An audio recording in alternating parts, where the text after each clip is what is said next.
Only seeing one rower per boat because we're going to move back to singles racing. And on the race course is semifinal A of the men's under 17 single. And I'll set the field for you. In lane 1 is Quinn Baker of Olympia Area Rowing. Lane 2 is Charles Maxwell of Bromfield Acton Boxborough. In lane 3 is Nikola Stojanovic of Miami Beach. Lane 4 is Alden Weaver of Undine Barge Club, who won the time trial. And you see him there in lane 4. He won the time trial by 8 seconds. So a pretty big win in the time trial for Alden Weaver in lane 4.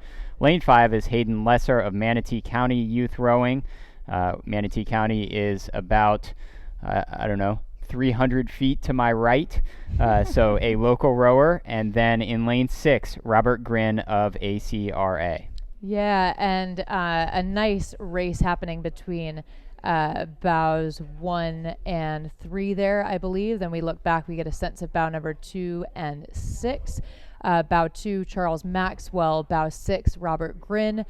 First to cross through the 1,000, though, the Miami Beach athlete in Olympia area out of lanes 1 and 3. So it's starting to space out just a little bit here. You see Alden Weaver, the aforementioned winner of the time trial, and at halfway, he's going to reset. He's got only a 0.3 advantage over second place Quinn Baker of Olympia Area, but those two are out in front of the rest of the field by a pretty wide margin. You can see just the tail end of that Olympia Area boat on the far right side of your screen. Those two individuals are out in front of the field. Third place is the boat closest to us, lane 6 from ACRA. It's Robert Grin. And again, it's the same progression that we've seen all morning long. It is top 3 will move through to the A final. You're seeing Alden Weaver there in lane 4. Look over at his closest competitor, which is Quinn Baker of Olympia Area in lane 1. And he just keeps kind of checking a glance every 10 or so strokes, does Alden Weaver, which kind of tells me, I think, Colleen, and I think it's fair to say, based upon the time trial win of 8 seconds, that he's kind of just playing defense here. Yeah, I think that's right. In these types of race strategies, you want to go out if you know that your time is that much faster. Anything can happen, as we've said all along, but the ideal scenario is that you go out, you have a really solid race, you push yourself hard, but you don't have to overexert yourself, and you're able to conserve some energy for the upcoming final. I agree, Alden Weaver, that's what he's kind of doing, and he's doing it really nicely, right? He's able to maintain currently just shy of 1 length, about a 3/4 length advantage over Quinn Baker. And these two up at the front, if they are able to maintain this distance, we could see them sprint. We might not see them sprint. Anything can happen, though, as we saw in some earlier races, right? Breakage, etc. So there's kind of that consideration as well. It's a little bit of a gamble. Either way, Alden Weaver doing a great job holding that first place position. Quinn Baker running second and a couple of seconds separating them. Then Robert Grin holding third over to Charles Maxwell of Broomfield Academy in Boxborough. Then Hayden Lesser, Manatee County Youth. So you see how close it is yet again for a third place spot and a final spot between Robert Grin and Charles Maxwell. You see Maxwell in the picture on the left side of the screen from representing Bromfield Acton Boxborough in the Boston area, and he was separated with Robert Grin, who was sitting in third place at 500 meters to go by like 0.2 seconds. And you don't see Grin in the picture, but he's in the picture in terms of moving forward and getting into an A final. So you still have Alden Weaver. You see him at the bottom right of your screen in the white boat with the gold jersey. He's still out in front. He's still trying to hold off Quinn Baker of Olympia Area Rowing up there in lane 1 in the blue boat. And then on the left side of your screen, again, you see Charles Maxwell from Bromfield Acton Boxborough, who's trying to take the spot, but going with him that you don't see in lane 6 is Robert Grin from ACRA. That's right. It's 3 to advance. They're now coming into the final 250 meters. Margins have stayed pretty consistent in this event. And lane 4, Alden Weaver, again, credit to him. We do see him continue to look over that right shoulder. He's keeping an eye on Quinn Baker from the Olympia area out of lane 1.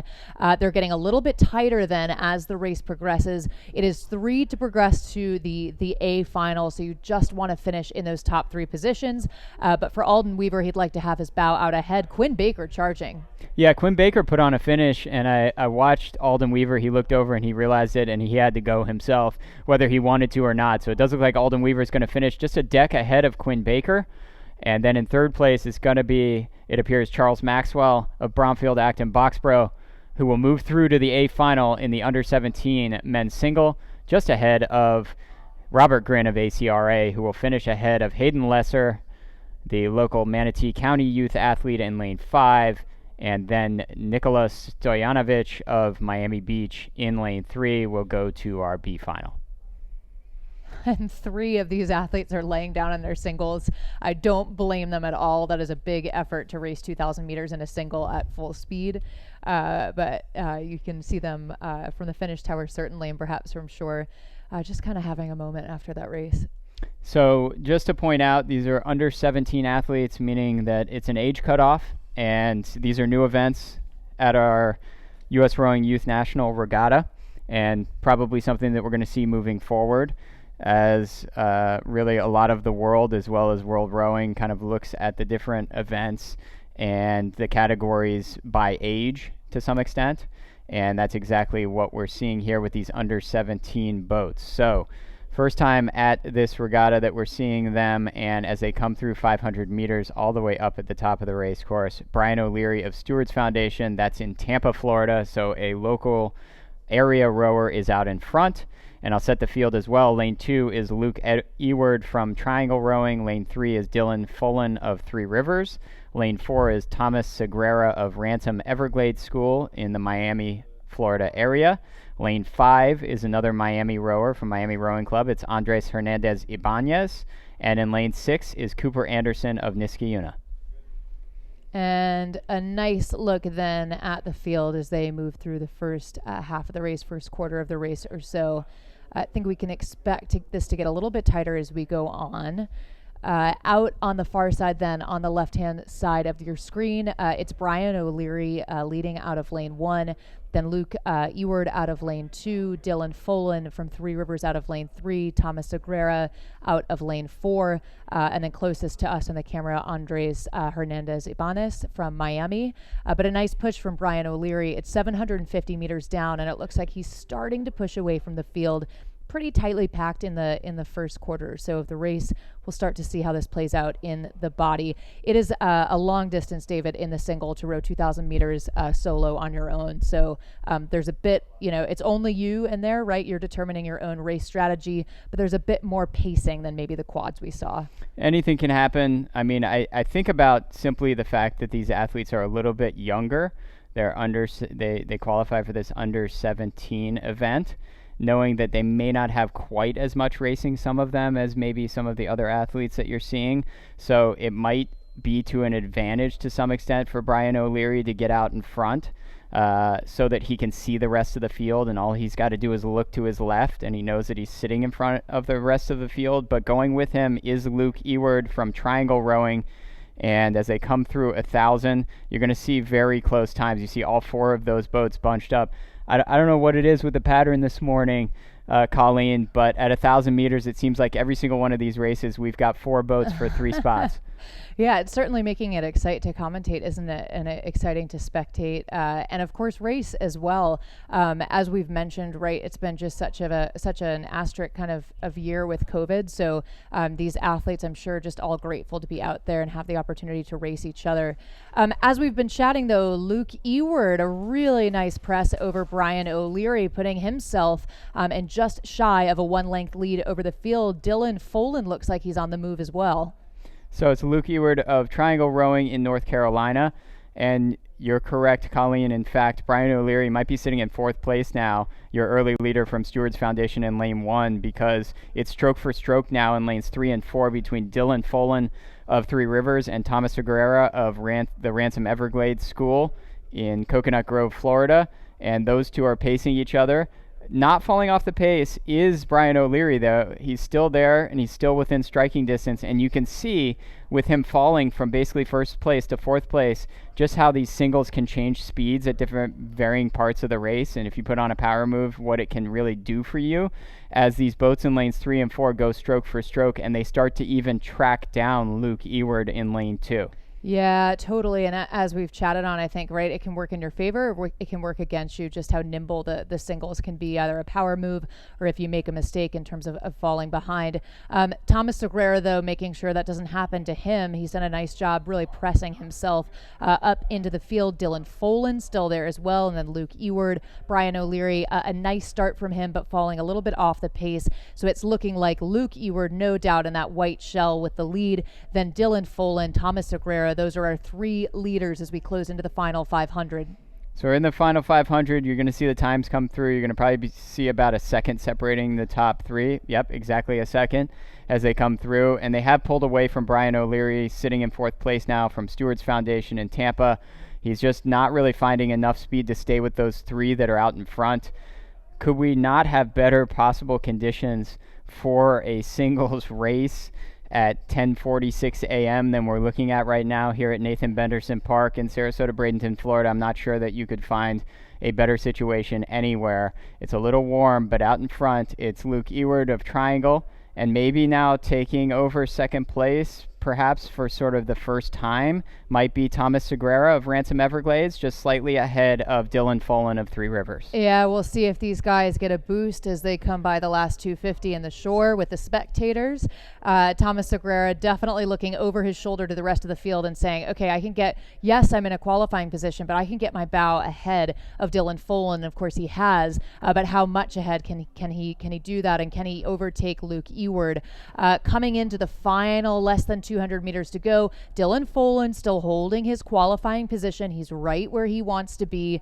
He might make the decision that he doesn't need to put on a sprint, but Thomas Segura just making it happen again over his shoulder. He's going for Luke Eward, and in fact has passed him at this point, or close to it. Yeah, so now into the lead is from Ransom Everglades, Thomas Segura in lane 4, maybe just slightly, although here comes again back into maybe the first place spot is Luke Eward. It's going to come right down to the line between the two as to who wins this semifinal. But it does look like these three boats will move through to the A final in the men's under 17 single. The three will be Luke Eward of Triangle Rowing, Thomas Segura of Ransom Everglades, and Dylan Folan of Three Rivers, who unofficially will finish ahead of your early leader, who will finish in fourth place, which is Brian O'Leary of Stewart's Foundation, who will finish slightly ahead of Andres Hernandez Ibanez of Miami and Cooper Anderson from Niskayuna. And just a couple more races for this morning's program in the semifinals A and B. We'll switch now then to the women's under 17 singles, semifinal A and B, starting with semifinal A. We'll head back up to the start for the 11 a.m. race in just a moment. Out of lane 1, that is Shannon Breimer of Albany in upstate New York. Lane 2 is Ilaria Costella from Redwood Scullers. Lane 3, Eleanor Graham from Sylvan Scullers. Lane 4, Lauren Garrett, Oregon Unlimited. Lane 5, Olivia Petra from Redwood Scullers. She's an under 15. And then lane 6, Mika Benabram, Oak Neck Academy. And Olivia Petrie, look at her go. I think, did we see her at the Crash Bees? I feel like that name is familiar when we announced Crash Bees. Whether or not it is, she's sitting in second place. We're going to see where they are at 500 meters. Does look like Lauren Garrett of Oregon Rowing Unlimited is out in front by a length over Olivia Petrie of Redwood Scullers. And then it looked like Eleanor Graham of Sylvan Scullers from Verona, Pennsylvania. Another sort of smaller program that we haven't seen a ton at this regatta. So I want to call them out for making it here. Eleanor Graham from Sylvan Scullers, and sitting in a qualifying position, almost 2 seconds ahead of fourth place right now, Redwood Scullers' Ilaria Costello. And you got a good picture there of your leader. She does look very under control, is Lauren Garrett of Oregon Unlimited.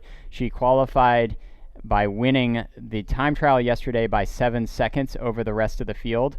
So she's showing that she's got, maybe more speed than everyone else, at least to this point. Very low stroke rating for her out front. Yeah, I think that's right.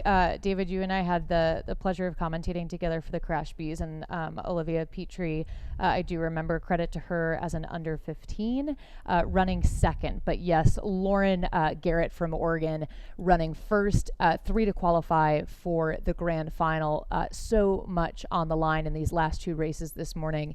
A nice look then of lane 5. That is Olivia Petrie, as we mentioned. A credit to her. I mean, the single, I've certainly never raced it myself, but I give a lot of credit to these athletes to row up to the line on their own, to have that responsibility, especially at that young age. You know, as you mentioned, this is becoming happily more and more normal, I think, for high school rowing and for youth rowing across the U.S., and Olivia is an example of that for sure. Okay, so out in front is Lauren Garrett. I had her at 25 strokes a minute. So we're talking about she's got so much power in there. This is the lowest stroke rating you have seen all morning out of any of the crews on our race course at Nathan Benderson Park. And she's got almost a full length of open water back to Olivia Petrie. Olivia Petrie with a full length ahead of the boat in lane 3, which is Eleanor Graham of Sylvan Scullers. And Eleanor Graham is going to try to hold off the charge in lane 2 from Ilaria Costello of Redwood Scullers as they come through 1,000 meters. Those are really the 4 boats, probably, you know, anything can happen in the single, but probably with the best chance to find one of those 3 spots. And it's going to be very difficult to catch Lauren Garrett for anyone, seeing as she's sitting out there at 25 strokes a minute and just kind of continuing to row away with it.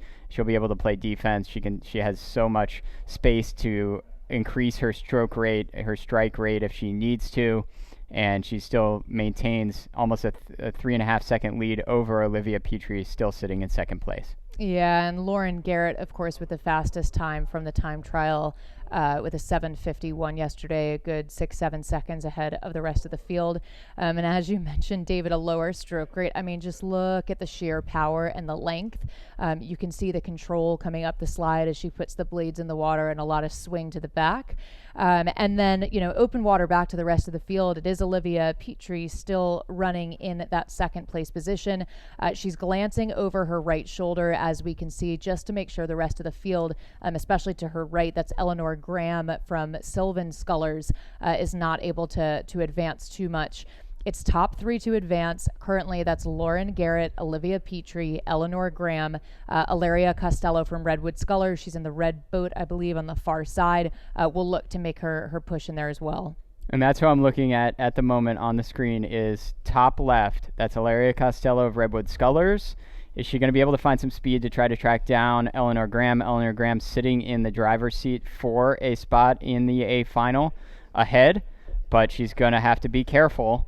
And if Ilaria Costello starts to find more speed, puts on a move, it can catch up very quickly in a single. And all of a sudden, you find yourself behind that other individual if they really start to try to find speed and push it into the last 500 meters here. Into the last 500, and Olivia Petrie, again, just looking over her shoulder to get a scan of where the rest of the field is. She's holding her own, our under 15 athlete in this event, under 15 years old, so quite junior and doing a great job in this category, holding on to that second place position. Eleanor Graham holding on to that third place position. As we've been saying, the question then is Ilaria Costello able to overtake Eleanor Graham or even Olivia Petrie to make a run for that second or third place position? Such a battle going on between those 2 athletes, Ilaria Costello and Eleanor Graham. The race is on, less than 500 to go. Yeah, you're right that the race is on. Ilaria Costello, she recognized that she was behind. She took the stroke rating up, and she started to close the gap a little bit. It's getting very, very close. It does look like Eleanor Graham has some room to move up the stroke rating if she can find it, and she's going to really probably have to do it here to be comfortable and to move forward and get into that A final with this hard charge coming from Ilaria Costello. So currently we have 2 Redwood Scullers, single scullers, with a chance to move through to the A final in this semifinal A of our women's under 17 single, but start to finish in commanding fashion and really not showing us everything that she has continues to be Lauren Garrett of Oregon Unlimited out in front. And they're now well into the red buoy zone. Lauren Garrett, of course, to cross over into that threshold first. Keeping an eye then on your screen, it is Lauren Garrett, as we mentioned, leading. Then it's Eleanor Graham in the yellow boat just off over in lane 3, then over to Ilaria Costello out of lane 2, and Olivia Petrie closest to shore, closest to your camera in that kind of mid-left position. The battle between those 3 athletes is on. Lauren Garrett holding that first place position. Olivia Petrie doing everything she can. She's increased the stroke rate to make a sprint for it. Will it be enough? Eleanor Graham, Ilaria Costello, Olivia Petrie going after just 2 of those qualifying positions. Olivia Petrie on her way, and it's looking like Eleanor Graham will take 3rd place. Ilaria Costello then to take 4th. A great battle between those athletes, especially in the kind of middle 750 or so. So Laura Garrett winning commandingly all the way down the race course. She's going to move through unofficially along with Olivia Petrie, our under 15 entry in this under 17 category for the women's single. And going with them will be Eleanor Graham of Sylvan Scullers. So that was our penultimate race of the morning. We've got one more, and they're on the race course. Let me quickly set the field for you as you see them start to come through the 500-meter point in our 2,000-meter race course. In lane 1, it's Sarah Lauser of the Port Jefferson. Lane 2 is Jennifer Dugdale of Mile High Rowing. Lane 3 is Sydney Macklin of Long Beach Juniors. Lane 4 is Eliza Stryer of Bromfield Acton Boxborough. Lane 5 is Caroline Pecor of NorCal. And in lane 6 is Mail Nelson of Founders. And a nice look at the field. Again, Sarah Lauser on the far side out of lane 1. Running in the front, though, out of lane 3, Sydney Macklin, Long Beach Junior. A nice kind of closer look here at those athletes.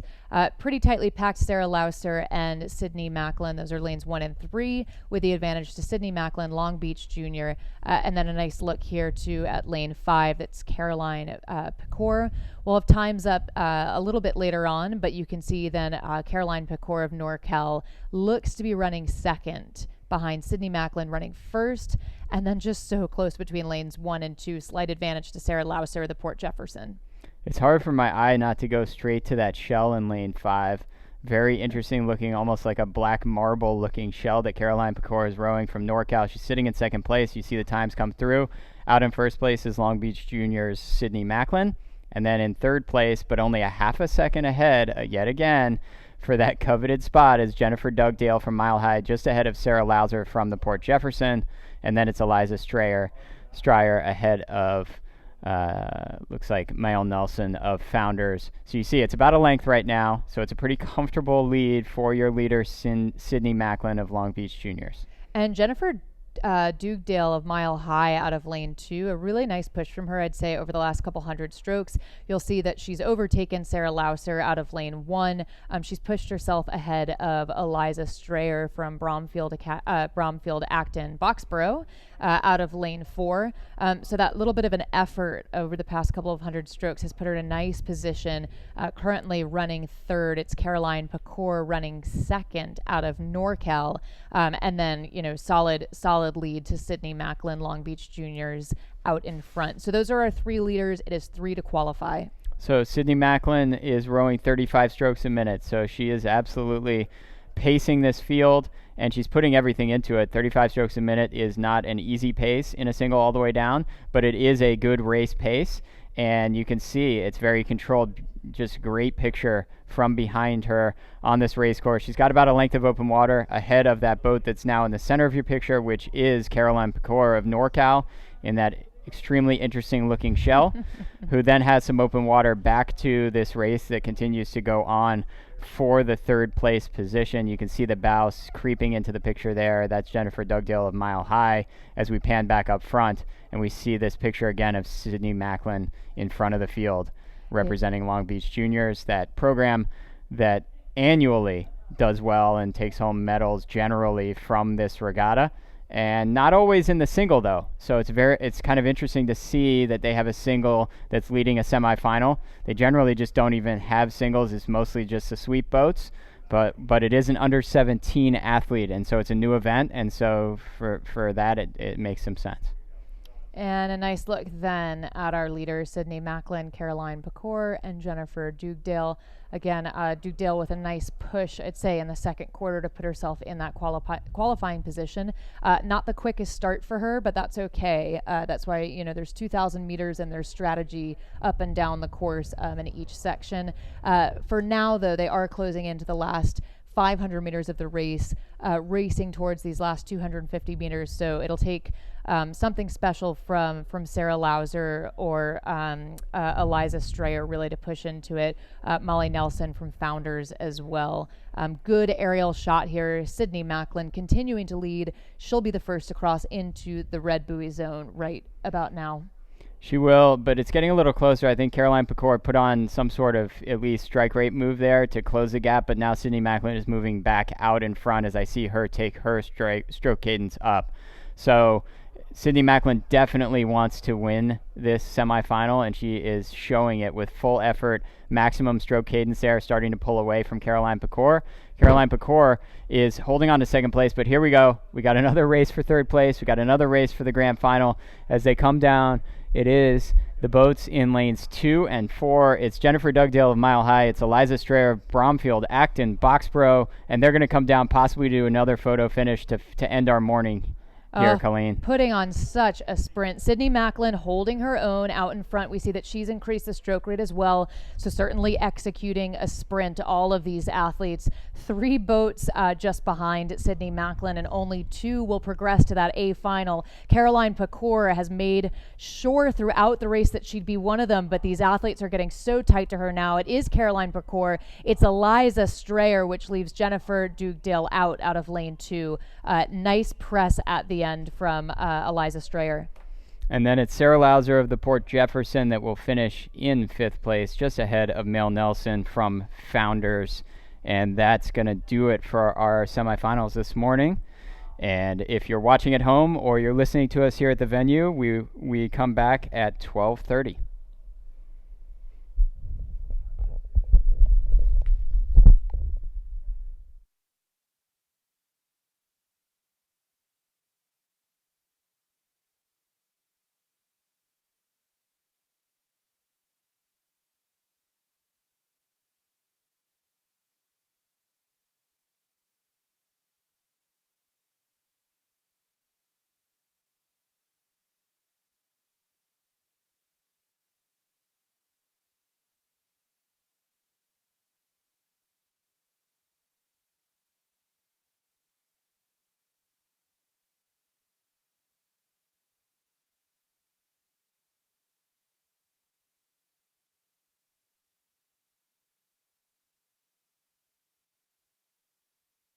Shortly, Jesuit and Rowe, New Jersey, 3 to advance. Yeah, and looking down the race course to my eye, it looks like Rowe, New Jersey is probably ahead of Belen Jesuit, but we'll see exactly what the splits are as they come through, and they're provided to you on the screen. But you still see Artemis, and it's really just a good solid rhythm on the right side of the screen there, way out in front of this thing. And to some extent, they're going to try to lay down a time as Artemis here that's competitive with the winner of the previous semifinal, Sarasota Crew, because they're going to line up next to one another, assuming that Artemis continues and does win this semifinal. And they want to be able to match up pretty well in terms of time so that they know sort of where they stand. Obviously, they're in different semifinals. They've got different competitors in their semifinal. But by the same token, they're going to want to lay down a result that is potentially their best result ever and that they can be happy with lining up next to Sarasota Crew in the final. So it's Artemis out in front, and you see a couple boat lengths of open water to St. Louis. St. Louis is the red jerseys on the right side of the screen. And then to the left, you can see that Rowe, New Jersey, who's going to be closer to the camera coming down and close to the beach, coming down is ahead of Belen Jesuit. Yeah, nice press from Rowe, New Jersey to put themselves into that position as we saw a bit of a battle in the body of the piece, in the middle of the piece. But coming into their final 20 strokes or so out of lane 4, it is Artemis. They went out hard in the beginning. They built pressure, built speed through the middle of the race, and now we see them in their final 10 strokes, just kicking it up a notch and making sure that they get through the line with good swing, good power. Just behind them, it is St. Louis, who held second, and will come through the line second. And then as we look back, it is Rowe, New Jersey, who has broken away from Belen Jesuit. Rowe, New Jersey, then on their way to advance to the A final. So Rowe, New Jersey will finish up. They'll finish in third place, move forward to the A final. Belen Jesuit will be in, appears to be the B final. And a little crab there from the stroke man in the Belen Jesuit pair. And that's what happens sometimes in the pair. And that's case in point as to why this boat is so difficult to row, is that the boat capsized when his blade got stuck in the water, unfortunately. So that's what we have in front of us here, about 15 strokes from the finish line, Colleen. And it's not a common occurrence, but it is more common in a pair than probably any other boat class. As we look back at the picture and we let you know what's on the race course, and that is the first semifinal of the women's under 17 pair. And in lane 2, it's Parati. In lane 3, it's St. Andrew. Lane 4 is White Rock. Lane 5 is Triangle. And in lane 6, closest to the beach, is Sarasota Crew. And you saw them come through the 500-meter marker there on the camera. And we'll maybe get the times posted, but it does look like sort of a match race up front between St. Andrew and White Rock early. White Rock did have the fastest time in the time trial by 11 seconds, Colleen. So they had a very fast time trial. And, excuse me, it was the race for second place that I saw coming through, because it's White Rock way out in front. Yeah, a nice time from the time trial indeed, and you can see just a lot of pressure, a lot of swing coming out of that shell as they move through. They've got the advantage, and then looking back just to the right and then to the left from our view, it's Triangle and St. Andrews. But a look then at that margin, you can see just open water back to the rest of the field. So a theme that we've seen is our leaders get out ahead. Oftentimes they look to stay ahead and truly just build that lead throughout the race. That's what White Rock is doing, and then it's back over to St. Andrews and Triangle. These athletes starting to separate a little bit as they move through the second quarter. So it's the women from Texas. I said that a couple weeks ago when we watched the NCAA championships, that are out in front here, and they're commandingly out in front. It's the women from White Rock. It's Geiger and Cooper out in front. And the race is going on here for second and third place. You can see it. Beautiful picture. Two connected boats. It's St. Andrew in lane 3 at the top of your picture. And closer to us in lane 5 is the boat from Triangle Rowing in the Research Triangle of North Carolina. And they're stroke for stroke, as you see. They're connected. And, if they can stay in these positions, they both would move through. The other two boats that are in this semifinal also look to be connected in those lanes furthest from each other, and that's Parati and Sarasota. Sarasota on the far left, Parati on the far right. So it's an absolute chevron shape here, or a triangle, to use the name of the boat in lane 5 that we're looking at on our screen, with White Rock way out in front as they come through 1,000 meters. And you can see that just slightly ahead of Triangle is St. Andrew for second and third. And then coming through the 1,000, that's Parati in the dark boat at the top of the race course, and Sarasota in the light boat at the very bottom. And man, are they close. And a nice shot here of White Rock, as we've been chatting about today. Just a good day for Texas. We've seen a lot of talent here, and of course, a good day for Texas last weekend at the NCAA's. Head coach Dave O'Neill will be happy to see all of this great high school rowing happening in Texas as well. But for now, a look at our screen then. That's lanes 3 and 5. So St. Anthony's and Triangle still duking it out. Yeah, and it's stroke for stroke between the two. So it's a beautiful sort of match race going on, and they can't really be worried about White Rock, because there's no way that any of these athletes can even see White Rock, given the distance that they've put on the rest of the field, as you see from the drone shot. So again, it's one of these situations where they know sort of that maybe one boat's ahead of them, but then they're racing this other boat. It's lanes 3 and 5 that are stroke for stroke, and they're trying to test their speeds. They know that If they move forward, they'll see each other again. And so it becomes kind of a mental game here to some extent, Colleen, as well, because you don't necessarily want to show every card that you have either if you're in this driver's seat position to move forward. And you may not care what the lane is. Maybe you care, and maybe that's going to determine whether you're going to take the stroke rating up early or you're going to make a move to try to grab that second place position. But either way, it's stroke for stroke. It's St. Andrew and the boat right in front of us here from Triangle. Yeah, that's right. There's strategy that comes into play here. And of course, one of the interesting dynamics of the boats without coxswain, like the pair, is that these athletes will have to communicate to each other, right? And they're working so hard. So if they are going to communicate like a race move or anything, right? It's kind of one word, but that's the level of communication that they've developed in training for this boat. Oftentimes they are able, right, to just say one word and know that it's time to go, or it's time maybe to hold back. So I'm sure some sub kind of plot is the narratives that are going on between these athletes with their teammates. White Rock, I think their narrative is really just to get to the finish line, to hold onto this power. Good swing coming out of that shell, and they'll be first to cross into the red buoy zone in just a moment. Not going to get a better picture of that, of your leaders, White Rock, coming down the race course into the last 400 meters out in front of this field from the jump. And they're showing why they won the time trial by 11 seconds. And it's just a dominating performance by White Rock out in front. It does look to me, and we'll see for sure as they come, it does look like Triangle maybe with a slight edge right now on St. Andrew.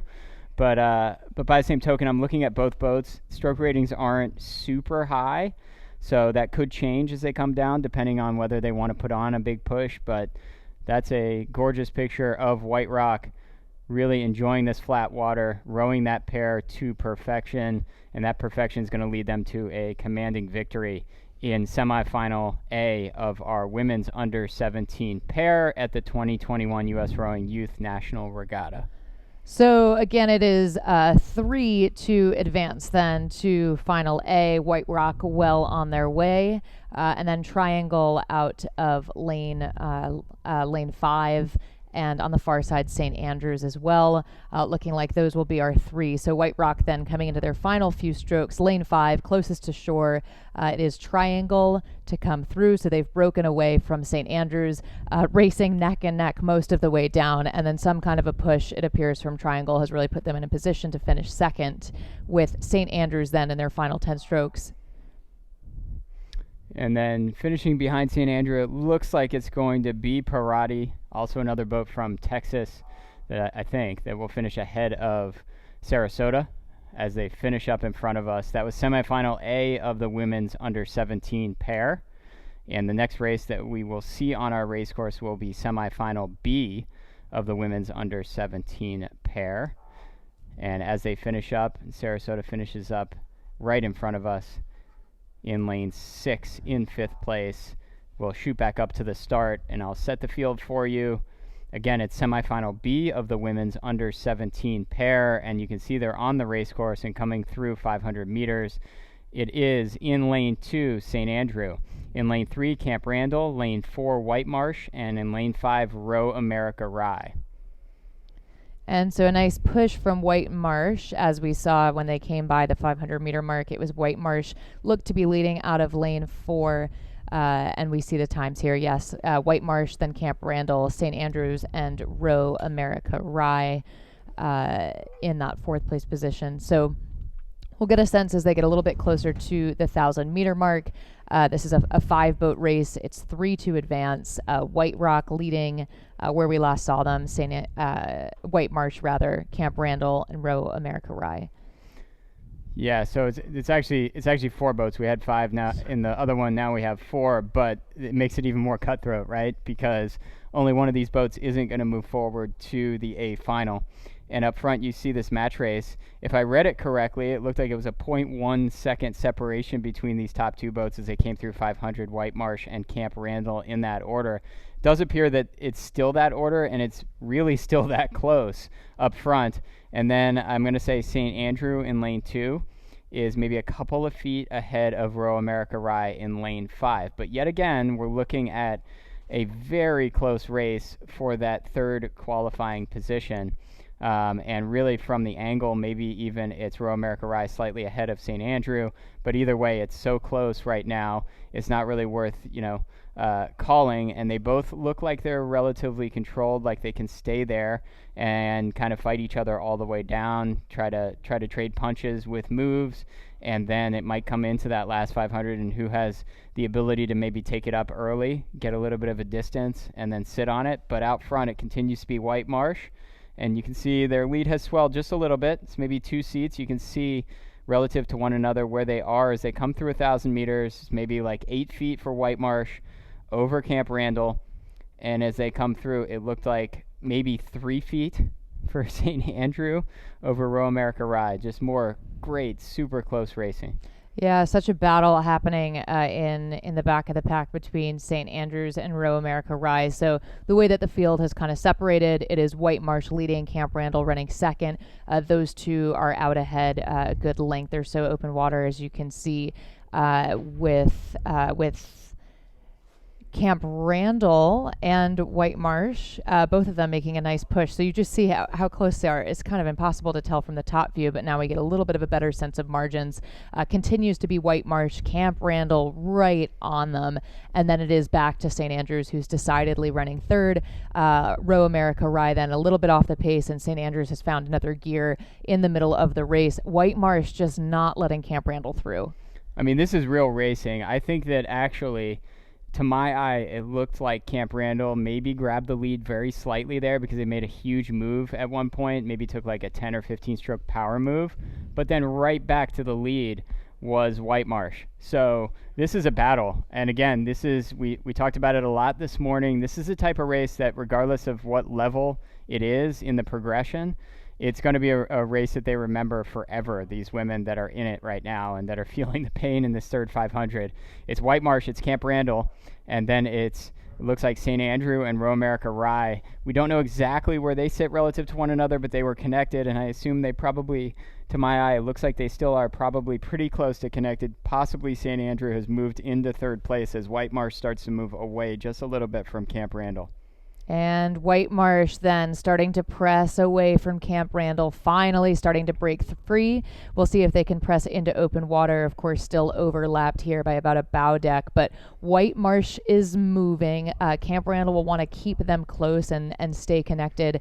Then decidedly over now to St. Andrews, who's running third, and then it is back to Row America Rye. So a sense of the times here as they came through the 500-meter mark. They're less than 500 meters to go. White Marsh, Camp Randall running second, then back to St. Andrews and Row America Rye. But still pretty close between third and fourth. We'll see if St. Andrews can hold off Row America Rye as they come through the last 500. Yeah, 1.5 second gap at 500 meters to go is not at all insurmountable for Row America Rye that was sitting in fourth place at that point. So can they track down St. Andrew? They're going to want to do it at least gradually, take a couple inches every stroke, start the momentum is what they want to do in that Row America Rye pair, and try to also just make sure that they're not making mistakes. Again, these pairs are very difficult. They're very sensitive to mistakes, and you got to make sure, especially with these crews, the two crews that are out in front, that they're not making mistakes. At a minimum, they're not making mistakes in the next 250 meters, and they're putting themselves through to the A final. It's still White Marsh, and in fact, they may have a little bit of clear water now on Camp Randall, and it's on the outside, on the right side of the screen. It does look like St. Andrew maybe has a bigger push here at the end, but who knows? It's 250 meters left for those two. Can the boat from Row America Rye find some sort of heroism here in the last 250? Yeah, St. Andrews a good push to bring them up just a little bit closer. Earlier in the race we saw kind of two boats and two races happening within one, but St. Andrews has pushed themselves up. Not quite overlap with Camp Randall, but certainly a little bit further up than we saw them earlier. So some good work in the middle of the race. For now, we see White Marsh then kicking it up into a sprint, and a nice sprint from Camp Randall as well. White Marsh looking like they will hold them off with about that 1 length or so advantage. We saw White Marsh then walk through Camp Randall in the third 500-meter stretch. It's White Marsh to cross first, Camp Randall to take second, and a good push from Row America Rye. Is it enough as they come through the line? It may well be. Oh man, keeping the finish line camera active today are these events here at Nathan Benderson Park. I have no idea, Colleen. I'm standing almost right on the finish line, and I have no clue between those two, Row America Rye or St. Andrew, who's going to move through to that A final. And I hate to throw it to the camera, but that's all I can do in that situation. So if you're a fan of one of those teams, I guess we're just going to have to find out. So the next race that's on the race course is the men's under 17 doubles, and we're back to 6 boats across racing, but the progression is the same. So it's the top 3 are going to move through. In lane 1, we have Texas Center. Lane 2, we have Long Island. Lane 3, Oars. Lane 4, Redwood Scullers. Lane 5, Oak Neck Academy. And in lane 6, Miami. And a nice overhead shot of some of our early leaders, a little bit more spread out perhaps in the first 500 than we've seen in some of the other events. It's a good start for Oars out of lane 3. So you can see them on the charge. Then just behind them, it's Redwood Scullers, Oak Neck Academy, and then Miami with a nice start as well.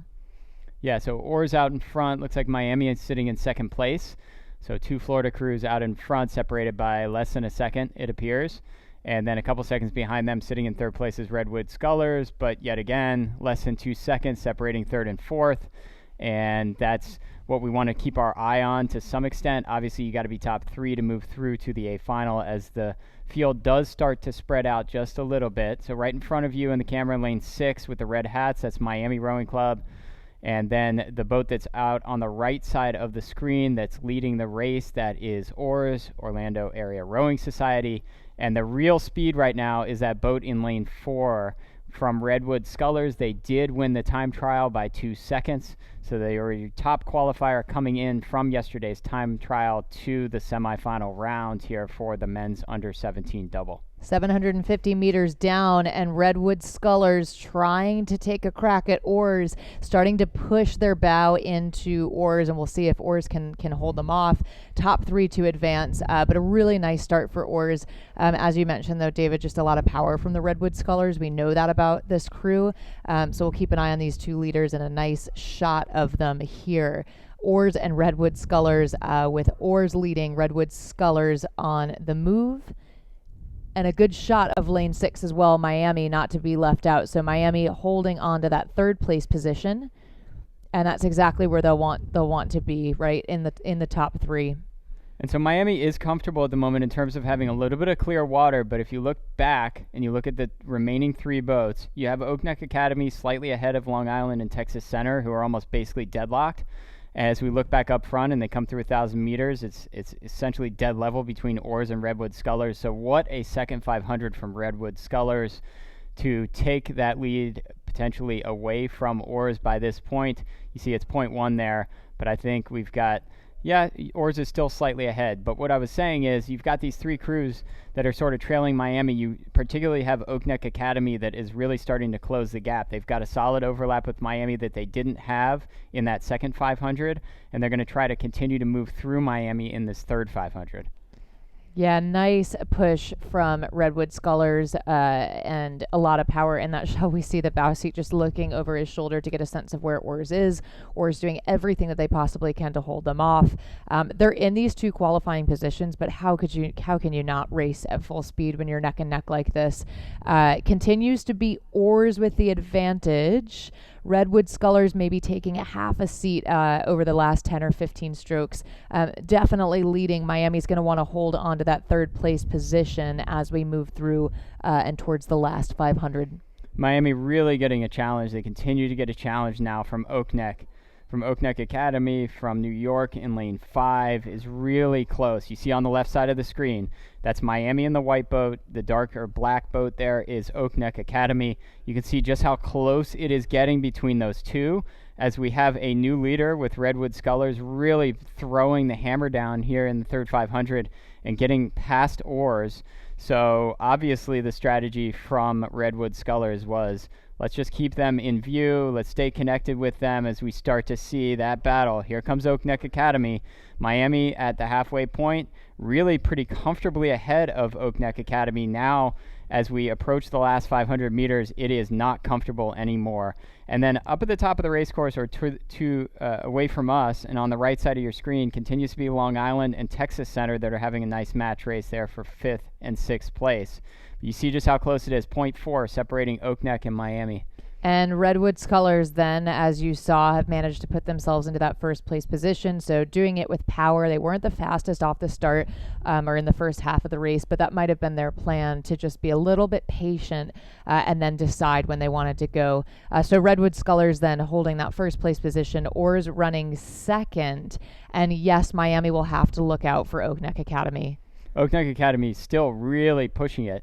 They might be the fastest boat on the water at the moment. They're starting to catch up. They're very close, maybe a couple feet behind Miami. And guess what? Both of those boats that we just mentioned are almost just motoring right past Oars. Oars, who was sitting in first place almost the whole way, is starting to have some trouble trying to match the speed. Maybe they just ran out of energy going a little bit too fast in the first half of this race, as these two boats, Miami and Oak Neck Academy, just blowing past Oars. Out in front, it continues to be Redwood Scullers. They have about a length now on Miami. Miami a solid second place. You can see 4 or 5 feet ahead of Oak Neck Academy that continues to charge into them. What a race between those two boats as they came down. And we actually have Oars, they maybe stopped rowing there for a second, and it looks like the other two boats at the top of the race course, Texas Center and Long Island, are going to get past them as well. So unfortunate there for Oars, who had such a nice race, but it does look like, Colleen, that coming across the finish line, it's going to be Redwood Scullers, and it's maybe going to be another photo finish right in front of us in lanes 5 and 6. This one maybe I can call unofficially for Miami, a couple of feet over Oak Neck Academy. And so those are your three that are likely going to move forward, as we then see Long Island finishing a couple feet ahead of Texas Center, and we still see Oars finishing up, as we talked about, sort of the aforementioned, maybe the stroke man might need some attention. But out in front and moving forward, it looks like it's Redwood Scullers, Oak Neck Academy, and Miami. A nice press from Oak Neck Academy. Miami looked great. Of course, Redwood Scullers looked great, but especially in the last kind of 500 meters or so, Oak Neck, just a lot of power that got them through into one of those qualifying positions. And yes, we will send well wishes to the Oars team. It looks like they might have had an injury or breakage. All right, so the next semifinal on the race course is the second semifinal of this event, which is the men's under 17 double. And you can see them on the race course. Let me set the field for you. I'll just tell you what's happening in terms of where the boats stand. It does look like Miami Beach is quite a bit out in front. And I recall from the state championship that they pretty easily won this event at the state championship that I called earlier on, about 5 or 6 weeks ago here at Nathan Benderson Park. But anyway, in lane 1 we have Bainbridge Island out of Washington. Lane 2 is Sarasota Crew. Lane 3 is Marin. Lane 4 is Miami Beach. Lane 5 is Three Rivers. And in lane 6 we have Oswego Community. And a nice look at Miami Beach out of lane 4, and an overhead view of them as well. That power just working for them in the first 500, 750 or so of the race with that early lead. Marin, another powerhouse program. We've seen great results from Marin this morning in the semifinals. And then we see the rest of the field here as well as they come through just about 500 or so meters down. So it's starting to space out. It's Miami Beach out in front, looking very fluid. Let's see if we can get a stroke rating. It's looks like, based upon how they're rowing, that it looks very manageable. It's 32 strokes a minute, and I've seen them go much higher than that. So they're finding really good boat speed at 32, and they're just continuing to inch away from the field. You see the second place boat is the boat adjacent to them from Marin, in that dark boat with the red blades of Marin. And then it's hard to tell, but you can see on the very left side of the screen, well, now we've got the overhead shot, so it's even easier. So you see first place Miami Beach, second place Marin, and then it's 4 boats connected. And you're going to see all the times kind of pump through here, probably all within about a second and a half of each other, between Lake Oswego, who came through 1,000 in third place, Bainbridge Island only a tenth of a second behind them, Sarasota a second behind Bainbridge Island, and then Three Rivers 2/10 behind Sarasota. So again, about a second and a half, like I said, separating 4 boats for 1 spot in the grand final. What we do know through the halfway point and into this third 500 is that Miami Beach and Marin are showing a little bit more speed than the rest of the field, but it's anybody's game for that third spot. Marin takes some kind of a push that starts to inch their bow a little bit closer to Miami Beach. As you can see, clear water separating them, but not by much. So it looks like Marin might have another place to go. It's top 3 to advance, so you just want to be in one of those top 3 positions, but looks like Marin's looking to hunt down Miami Beach just a little bit. We'll see margins once again when we get a little bit closer. And then just over Marin's shoulder, it is Sarasota out of lane 2. So keeping an eye on Sarasota, then it's over to Bainbridge Island out of lane 1. Miami Beach continuing to lead, and indeed Marin now has overlap with Miami Beach. Marin on the move. Yeah, and there's really no difference in the stroke rating. I think Miami was sort of forced to take it up. Miami Beach was when Marin started moving, and I have them both at 34 strokes a minute. So I had Miami Beach at 32 for a while, and then Marin's stroke rating was starting to narrow the gap, as you see, and it's only about a length. There's probably a slight overlap between the two. You see at the top of the video picture. And then again, it's still a bunch of boats that are kind of there. It does look like maybe lane 1, and we'll see as they come through with 500 meters left. It's maybe the boat from Bainbridge Island now that's sitting in third place. But nope, I'm wrong. It looks like Three Rivers. But look at the separation here. What is it? 0.1 separating 3 boats for that third place spot? It's hard to tell. They're close. And indeed, Three Rivers then on the move to overtake Sarasota. And of course, what happens is, as we're looking at our leaders, in this case, Miami Beach and Marin, so much is changing behind them, and it can change really, every stroke. So it looks to me like starting to move out pretty commandingly is Three Rivers. Trying to go with them is Bainbridge Island. At 500 meters to go, we had a 1/10 of a second separating 3 boats for third place. Again, you got to be third place. One of those boats is going to make it through, and the other 2 aren't. And it could very well come right down to the tape yet again. But it's now Marin possibly out in front of Miami Beach as they come through into the last 200 meters. It's very close between the 2 of them. It's become a match race. Marin showing more speed than Miami Beach in the second half of this race. Maybe now has them slightly in front of Miami Beach. And then behind those 2, it's still up in the air. I want to say at the moment it's Three Rivers out of Pittsburgh, but up at the very top of the race course showing speed is Bainbridge Island. Such incredible racing happening behind our 2 leaders. So Miami Beach and Marin on the charge. A nice push from Marin, in fact, out of lane 3 to put them ahead out of lane 4, Miami Beach. So Marin leads. A nice press in the last 500. Miami Beach running second. And then the race is on for third, as it has been. It's Sarasota on the far side, Bainbridge Island in front of them, and then coming through looks like... Photo finish between Bainbridge Island and Three Rivers. I have no idea. It looks like on the times that are coming through, maybe Three Rivers. Again, it's unofficial. That was unbelievable. That was another photo finish. As Sarasota finishes 5th, and in 6th place, coming across the line, is Lake Oswego Community. So I'll let you set up the next race. It's a women's under-17 double. So the women's under-17 double, back to semifinal A. Oak Neck Academy out of lane 1, that's Bassart and Kelly. Out of lane 2, it's Western Albemarle, Pelton and Young.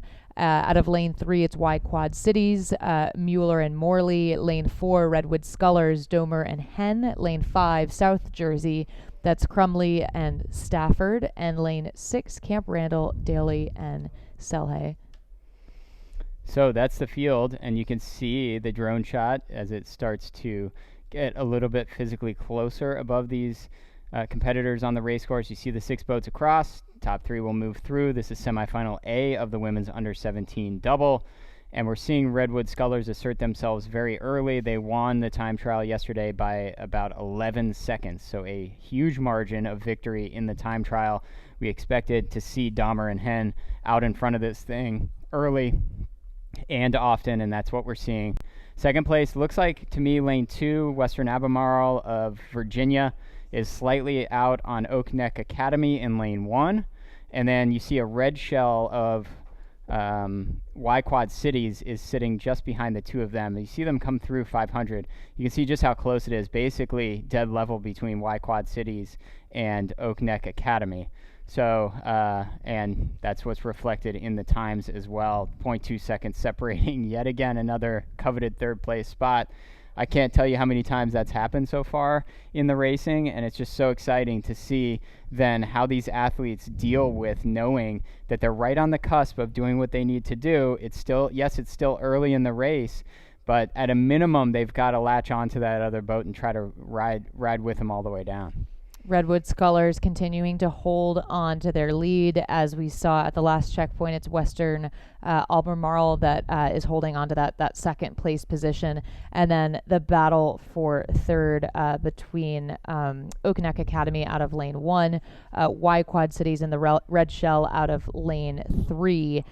Top 3 to advance. And yes, absolutely. I mean, one of the challenges in these races where so much on the line is to be able to maintain that focus, sort of maintain your composure, communicate with each other as needed, right, with your doubles partner, but stay cool even if people are in front of you, and execute your own race plan, because the second you kind of get in your head and potentially let yourself think too much about what's going on, you might lose your position. So a lot of strategy and sort of mental composure that comes with this too. Yeah, getting tight is not going to be helpful in virtually any sport, and it really is not helpful in rowing. And so if you're in a battle like we have going on with these 3 boats on the right side of your screen with continues to be Redwood Scullers out in front, but you've got Oak Neck Academy on the far right, you've got Western Albemarle of Virginia there in lane 2 in between Y Quad Cities. Those 3 boats are going after one another, and they're certainly sophisticated enough to know that they are fighting here for a spot in the grand final as they come through the halfway point. And I don't want to forget about the boat from South Jersey that's also now right in the mix. But these women, they have to reset at halfway, and they cannot get tight or they're going to have trouble tracking down one of these spots. Oak Neck Academy and South Jersey very close to one another, but they've got a decent gap that they're going to have to close to get into the mix. It can be done in 1,000 meters for sure, but they're going to have to find some speed in this third 500. A nice push from Y Quad Cities over the last 500 meters puts them in that third place position, as you saw on the screen just a few moments ago. So it's Redwood Scullers running first, then Western Albemarle, then Y Quad Cities. And we'll keep an eye, because of course things can change really quickly, keeping an eye on Oak Neck Academy out of lane 1, looking like those are our contenders, and then closest to shore is South Jersey and Camp Randall. Redwood Scullers holding their lead, and again Y Quad City is making sure that they are able to get a position in that grand final. We'll see as they move toward the last 500 meters if they're able to hold that. I have Redwood Scullers, and you can see their advantage of almost 30 clear meters at less than 30 strokes a minute, Colleen. So clearly, and I'm not telling you anything that you wouldn't figure out if you've watched a lot of races. This is not full speed here from Redwood Scullers. It may be full speed at 28 strokes a minute, but they have more speed in that boat should they need it. But right now they're just playing defense. They're trying to make sure they don't make any mistakes. And look at this race. It's so close for second and third. It really shaped up into a very close match race between the boats from Western Albemarle and Y Quad Cities in lanes 2 and 3. And the only other boat really in the mix at this point for a spot is that boat from Oak Neck Academy in lane 1. They're going to have to do a lot of work in the last 500 to track them down, though. And a nice look at times then as they cross into the last 500 meters. Those are times at 1,500 meters down. Redwood Scullers continuing to lead. Then it's Y Quad Cities, Redwood Scullers. There we go. Flipped it back. Redwood Scullers and Y Quad Cities. I'll read anything on the screen. And then Western Albemarle holding third. So those are our top 3 looking to advance to the A final. Yeah, and I actually, because of the angle, I didn't realize that South Jersey was ahead of Oak Neck Academy. So it's actually South Jersey technically with the closest shot to try to move forward, but there's clear water there, and this race that's going on between Y Quad Cities and Western Albemarle is going to probably push those two crews. They're going to be hard to track down. So it is a spaced out field. Top three are going to move through. It's semifinal A of the women's under 17 double here at our 2021 U.S. Rowing Youth National Regatta at Nathan Benderson Park in Sarasota, Florida. And you're seeing a clinic by Redwood Scullers, and they're going to be a formidable boat going into that grand final, and we'll kind of recall that in our minds as the grand final comes to us. But it is Redwood Scullers not really having to take the stroke rate up and just continuing that pace all the way down that has this giant lead on the field. Second place is that boat, the red boat from Y Quad Cities. Third place is the boat from Western Albemarle, and it is South Jersey that is the closest one to Western Albemarle. Are they going to be able to hang on to that third place spot? That's kind of the only thing that I see that sort of is in jeopardy at this point. Yeah, a nice press again from Y Quad Cities in the body of the race. They didn't have that fast of a start, at least relative to their competitors, or really even first 750 or 1,000 meters. But you see that they've just kicked it up a notch, and the second half of this race really working for them. With Redwood Scullers now through the lines, it's looking like Y Quad City will finish second, barring any mistakes. And then on the charge out of lane 5 at South Jersey is their time. We'll have a look. It's looking like they might be able to take it from Western Albemarle in these final few strokes. We'll get a sense in just a moment, ever so close for that third place position. It is Redwood Scullers, though, decidedly in first, followed by Y Quad Cities, and then South Jersey with a nice sprint to put themselves into the A final. Unbelievable last 500 meters from South Jersey. They were open water back behind Western Albemarle going into that last 500, and then they just got them at the finish line unofficially. So we'll send it back down. Next race is semifinal B of the women's under 17 double, and you can see them all on the race course. I'll give you a lineup. So on the far right side of your picture in the drone, it's the crew of Welch and Spindler Craig that's unaffiliated. In lane 2 is Row America Rye. Lane 3 is Vero Beach. Lane 4 is CRI. Lane 5, Bainbridge Island. And in lane 6 is Bromfield, Acton, Boxborough. And a nice look at the field as they come down. It's a good start for community rowing, which you can see up on the graphic. CRI with the fastest time in the first 500 meters in that red shell, charging ahead at the front of the pack. But they'll have to keep an eye on Row America Rye. We've seen great stuff from that program across this morning.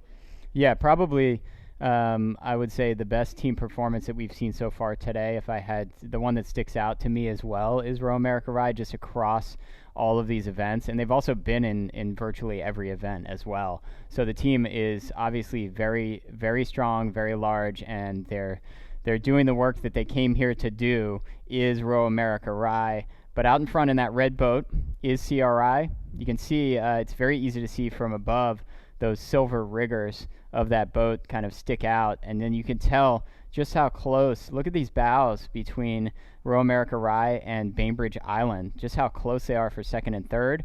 And then the boat that's going with them is Vero Beach in lane 3 from Vero Beach, Florida.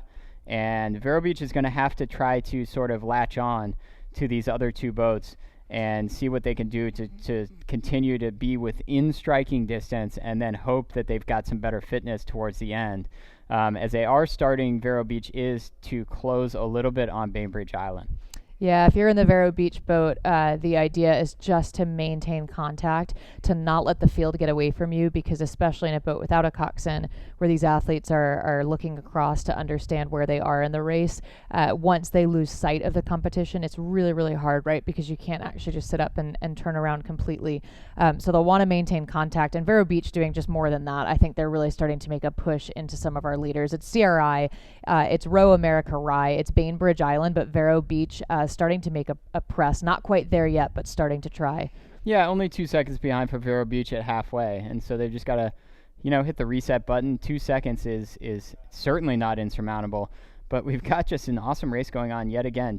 0.2 seconds, 0.2 of a second separating lanes 2 and 5. That's Row America Rye and Bainbridge Island.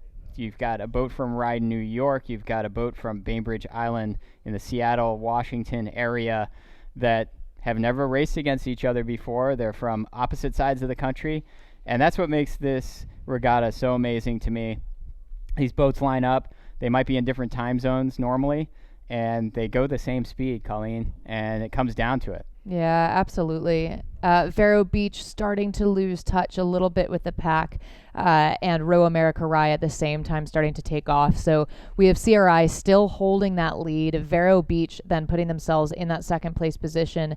Bainbridge Island still holding on to that third place position, but Vero Beach maybe with a bit of an answer. They didn't quite like the field walking away from them. So CRI, solid lead. You know, they've been leading from early on off the blocks as we saw, but CRI will want to make sure they're not that far away from the field, right? So they'll want to make sure that they really hold onto this margin as the rest of the field chases them. It's CRI then leading, then over to Bainbridge Island. Credit to them. Looks like they're now running second. Then over to Row America Rye. It's Vero Beach. It's time for Vero Beach to make a move on Row America Rye and Bainbridge Island if they're looking to advance to the final. So we're approaching 500 meters to go. It's still the red boat from Community Rowing Boston out in front. And they're out in front, as Colleen said, of Bainbridge Island, closest to the camera. And I had all four of these crews right at 34 strokes a minute. So there's nothing between them that we can call out to say, hey, you know, that boat's lower, so maybe let's see if they have a little bit more energy for a push in the last 500. None of that exists. We just have straight racing. And it's CRI with a full length ahead of Bainbridge Island. Bainbridge Island with maybe half a length on the boat from Row America Rye, and Vero Beach is really starting to push. I'm starting to see that bow just creep into the lead that Row America Rye has on them. Do they have enough water to do it? Looks like Row America Rye is kind of punching back just a little bit. They realized that there was a little push there. You can kind of tell peripherally that the boat next to you is moving a little bit faster, but this one's going to come right down to it too. Yeah, incredibly exciting racing. We know top three will advance. It's looking like that'll be CRI. Credit to Bainbridge Island, who found a lot of speed in the second half, put themselves into that second place position. Vero Beach doing everything they can to advance on these final 250 meters, but Row America Rye knows that they need to hold them off, right?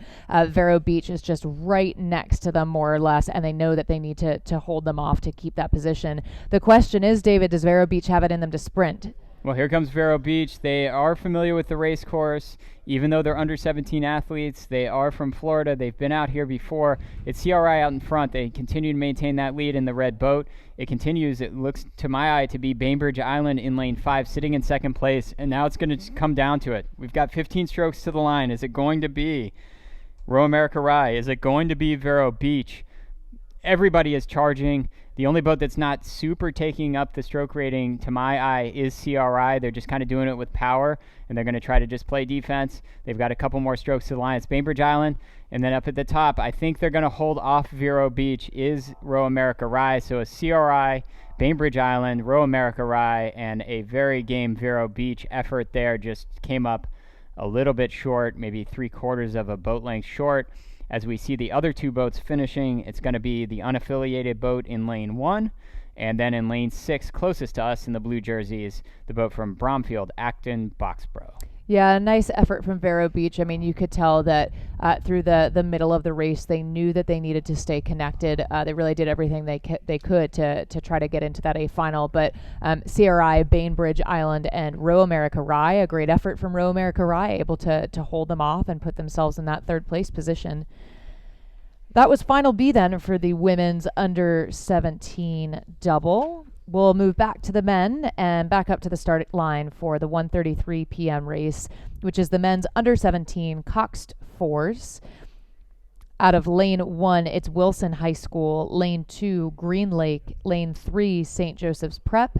Lane 4, Asheville Youth Association. Lane 5, White Rock. And lane 6, Central Ohio.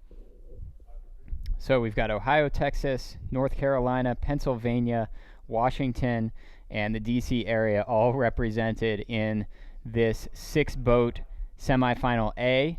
And these are under 17 Coxed fours. There's a coxswain laying down in the front of each of these boats. You see the first one coming through. That is, looks like the boat from Asheville. And they won the time trial by 7 seconds yesterday. So it's Asheville out in front. You can see by about 3 seconds over second place Central Ohio, who's about a second ahead of Green Lake, who is about 2 seconds ahead of White Rock, and then it's St. Joe's Prep in that order for the top 5 as they come through 500. But everybody sort of is still there. Maybe it's spacing out a little bit, but this early in the race, really what I like to see, and we've seen throughout the day, and we will continue to see throughout the regatta, is oftentimes whoever owns sort of the middle 1,000 is going to end up being your champion or your winner of a semifinal. And we're looking for top 3. Look at all the connection that's going on. So again, we sort of do have a boat that's pretty well out in front. That's Asheville Youth Rowing in lane 4. And then it's just so close right now between lanes 2 and 6 at the moment. So Green Lake and Central Ohio. And then look how close it is. Also connected, again, is the St. Joe's Prep and White Rock boats. And I can't leave out Wilson either. I mean, this is amazing. So essentially, we have 5 connected boats, other than the boat that's out in front, which is Asheville Youth. Yeah, I'll let you call the margins, David, on these. Asheville Youth, though, yes, with a powerful start. They had a great first 500 meters. They're now in the second quarter of the race. A really good push from those guys. Lane 6, you can see Central Ohio keeping their bow in it. Then it's over to Green Lake as well. Then back to St. Joseph's Prep. And coming through then the 1,000-meter mark first, it will be Asheville Youth Association into the second half of the race. We saw a great effort from St. Joseph's Prep earlier in the 8s. It'll be interesting to see in the second half if the sweep translates over to their 4 as well. So Asheville with a commanding lead, and then yet again, what do we have? 2.5 seconds separating the 4 boats behind them, and only 2 of those will move forward. It is Central Ohio, closest to the picture, closest to the camera, and closest to the beach coming down, that is sitting in second place in lane 6. And that coxswain, I'm watching him look every once in a while to his left, and he's seeing the boat that's sitting in third place is a boat all the way up there from Green Lake, from Seattle, Washington area. And then it's basically dead level again. I mean, it's so hard to call these margins. You know, you could throw, the term is you could throw a blanket over them, they're this close, but you've got 4 connected boats, and, you know, basically just a little bit past the halfway point and coming through 1250, with 750 meters left, any one of these 4 boats could finish second place in this race. I just don't think anybody's going to track down Asheville. Yeah, Asheville is just out ahead. A nice look at Central Ohio. They've been running second the entire race, so 500 meters down, we had them in second. 1,000 meters down, we had them in second. Green Lake looks to still be running third. White Rock running fourth. And then St. Joe's running 5th. We'll see if those finishing orders change in this middle 500, but it's looking pretty much like Asheville will hold that lead. Central Ohio running 2nd, and then the question really is it Green Lake or White Rock? And not to be left out, St. Joe's Prep, do they have another gear? So we'll find out. St. Joe's Prep has had a good regatta as well, at least what we have called of it, and the time trials. Out in front continues to be Asheville. You don't actually see them. You maybe see the puddles and see the very tip of the stern of Asheville. They're going to come through that 500 meter to go point first in a time of 5:18, and you can see the gap. But it's still Central Ohio, and I think it's White Rock sitting in third place and kind of maybe moving away a little bit from Green Lake.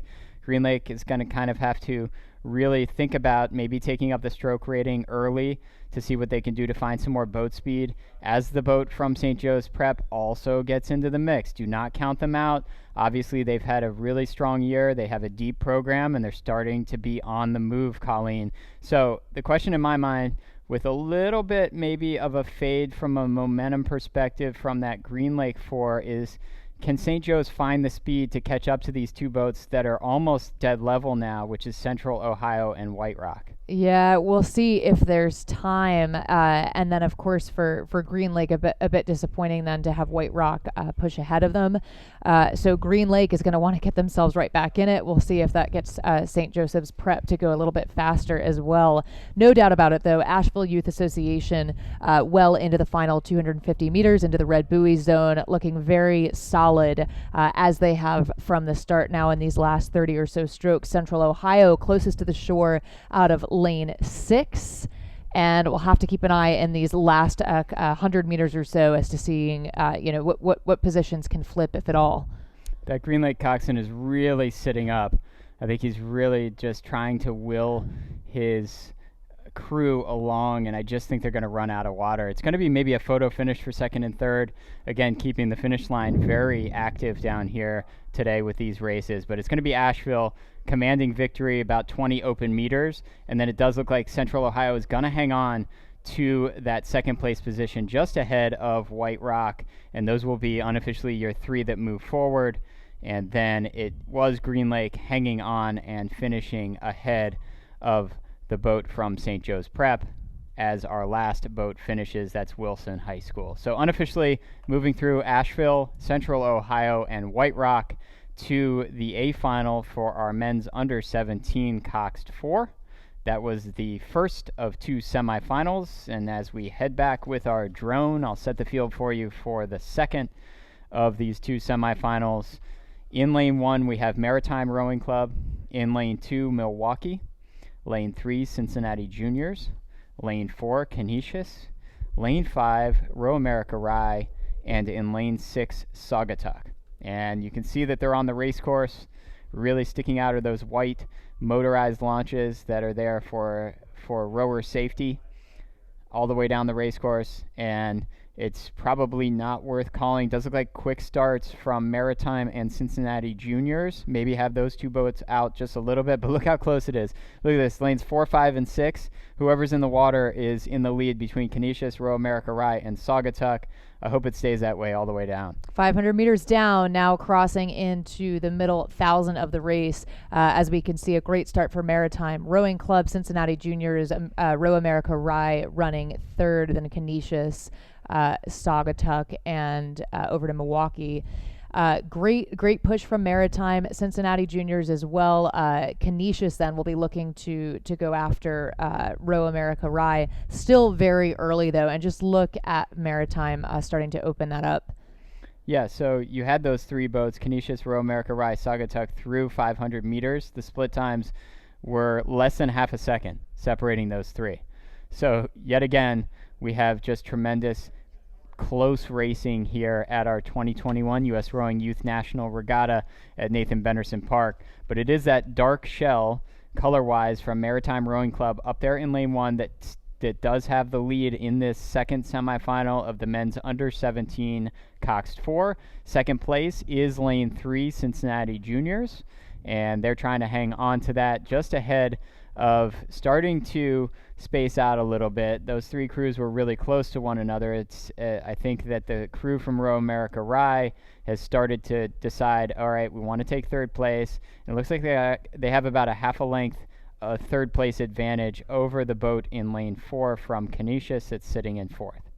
Yeah, a nice push from Cincinnati Juniors, certainly off the line, Maritime as well, but then keeping an eye on Row America Rye, Canisius as they come through. Three to advance to join Asheville Youth, White Rock, and Central Ohio, the race we saw just go by, and Maritime making sure that they're one of them. But it's getting pretty tightly packed. The race is on for spots 2 and 3. Yeah, and it's a little bit different. We saw those three boats that were very connected at 500 meters in lanes 4 through 6. It's now the lanes 4 and 5 boats that are going with lane 3 Cincinnati Juniors. And so it still is basically a 4-boat race at the moment for 3 spots, and we'll see if it tightens up even more. But it's Cincinnati Juniors that has been reeled in a bit by both Row America Rye and Canisius, and those are the boats in the center of the screen. The boat on the left side of your screen is the boat from Milwaukee, and the boat on the right side of your screen that has been leading the whole way is Maritime in that dark boat with the white blades. So here we go. Yet again, third 500, maybe it's going to matter. I have a feeling that these three boats, we're going to see them connected as they come through to the 500-meter point, and then we're going to see what they have left. It's 12:50, 750 meters to go. It's Maritime continuing to lead out front, and really I had them at a manageable stroke rating, and so it seems to me like they're going to be there. Are these other boats going to start catching up because they're starting to push each other? There is maybe even more speed now from Row America Rye in lane 5. Maybe they are starting to close the gap a little bit on Maritime because they're being pushed. Yeah, keeping an eye on Row America Rye. That's exactly where my eye is as well. Over the last 20 or 30 strokes, they've had a really nice push, and it looks exactly as if they are looking to close that gap between them and Maritime. So Maritime still holding the lead. They've had a nice, solid race, but a good push from Row America Rye. We remember earlier in the race that they were running third. It looks like they've pushed themselves up into that second place position. We'll have times again shortly. But for now, Maritime, as we see times at the 1,500 meter mark, it is Row America Rye running second. It's Canisius running third. That means Cincinnati has moved back into fourth, then Milwaukee fifth, and Saugatuck has moved back into sixth. So credit to Canisius. They've moved up into that third place position. Maritime running first with a nice press from the Cincy Juniors and Row America Rye. I'm having personal deja vu because Canisius, when I was competing in this regatta, just edged my boat out, and that's what they're doing here. They really showed speed in the third 500, and they've gotten themselves all the way up into second place behind that Maritime boat.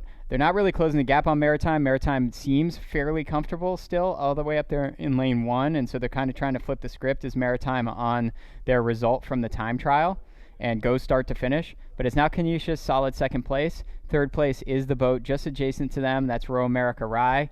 And Row America Rye is going to have to try to hold off Cincinnati Juniors. Cincinnati Juniors second place almost the whole way, Colleen, until 500 meters to go. And it does appear like they're in a fight to try to move into that A final, a big time fight. Yeah, credit to Canisius again, who made a real push in the middle of the race. So Canisius looking to hold on to that. They're now charging down toward us at the line. Maritime still holding on to that first place position, keeping an eye then on Row America Rye. They're out of lane 5, running second. And then it's Canisius just ever so close, really, all of these shells. In bow number 4, it's Canisius holding second, trying to overtake Maritime, who's out of lane 1. So close for third, but it looks like it will be Row America Rye to take that third place position.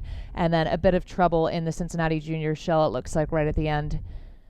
And it looks like Canisius actually ended up winning that semifinal, so you want to talk about a big push. I mean, for a lot of that race, they were sitting in fourth place, was Canisius, or third place. And by the time they get to us here at the finish line, guess what?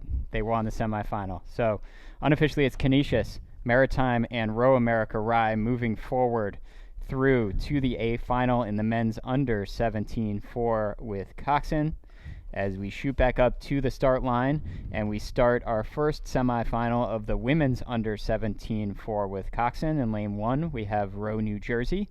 Lane 2, Greenwich Crew. Lane 3, PCRA. Lane 4, Saugatuck. Lane 5, Milwaukee. And in lane 6, Connecticut Boat Club. And back then into the Coxed for the women, just as we saw with the men a few moments ago. So semifinal A, and it looks like it's a nice start for Greenwich. Saugatuck as well, good start off the line. We now start to get a bit of a better sense of margins here as they come through. But good start for both of those crews. Particularly, it looks like Greenwich with a start that would kind of turn the time trial on its head just a little bit, but sitting in lane 4, it does look like Saugatuck might have a slight lead. We'll see as they come through 500 meters. They did win the time trial, did Saugatuck, by only 1 second over St. Louis, who we'll see in the second semifinal. So as they come through 500, we'll see just exactly where they stand. It's a white boat with the black blades of Saugatuck, and they do have almost a little bit of open water, and then look how close it is between Milwaukee, Greenwich, and PCRA as they come through. Connecticut is also connected with those other 3, Milwaukee, Greenwich, and PCRA. The only one that is at all off the pace at the moment is Row New Jersey, but it's a long race, so we're only 500 meters in, and it is Saugatuck commanding lead. I mean, to have open water at this point in the race, 650 meters in, is a great start from Saugatuck, and they really get to play defense, but as we talked about the Coxon laying down in the bow of the boat, that Coxon really cannot see the other competitors at this point, so it comes down to a little bit of self-motivation from the rowers. Yeah, Saugatuck then with that nice lead where they can really see the rest of the field. You see the open water advantage that they have back to the rest of the field. Milwaukee running second out of lane 5. We see their bow. Milwaukee starting to make a move as well. And now all of these athletes moving into the second half of the race. Saugatuck commanding lead. Then back to Milwaukee. And we'll get a sense of margins as well. Looks like it could be Greenwich still running third. But tight racing across the board. Saugatuck with the open water advantage, though. They do. It looks controlled in the Saugatuck boat. As I said, the coxswain can't really see what's going on, but if she could see, she would see just how close it is, that all these connected boats behind, particularly for the third place position. As you see, Milwaukee in the blue is pretty well out in second place, and then you see those two adjacent lanes 2 and 3, Greenwich and PCRA, are probably within 5 feet of one another as they come through the halfway point. And then you also should not count out by any means Connecticut Boat Club in lane 6. We're going to see the margins as they come through the halfway point. You can see that commanding lead for Saugatuck over a length of open water. And then that second place boat is Milwaukee. And look how close, it's like 2 feet maybe, separating PCRA just slightly ahead of Greenwich. And then you see those pink jerseys of Connecticut Boat Club, a generally formidable program. You cannot count them out. They could have a really big second half and get into the mix. And that means that PCRA has taken that third place position, at least for now, from Greenwich. Greenwich was running third, the last checkpoint that we had. Top 3 positions to advance. So important, right, for these athletes to get themselves in a position to advance to the Grand. A nice shot of Milwaukee out of lane 5 with the blue oars, blue unisuits, holding on comfortably to that second place position, but it's out of lane 3 just next to them. PCRA currently running third, and it looks like they're starting to press a little bit further away from Greenwich. The question then, does Greenwich have another gear as we look towards the second half of this race?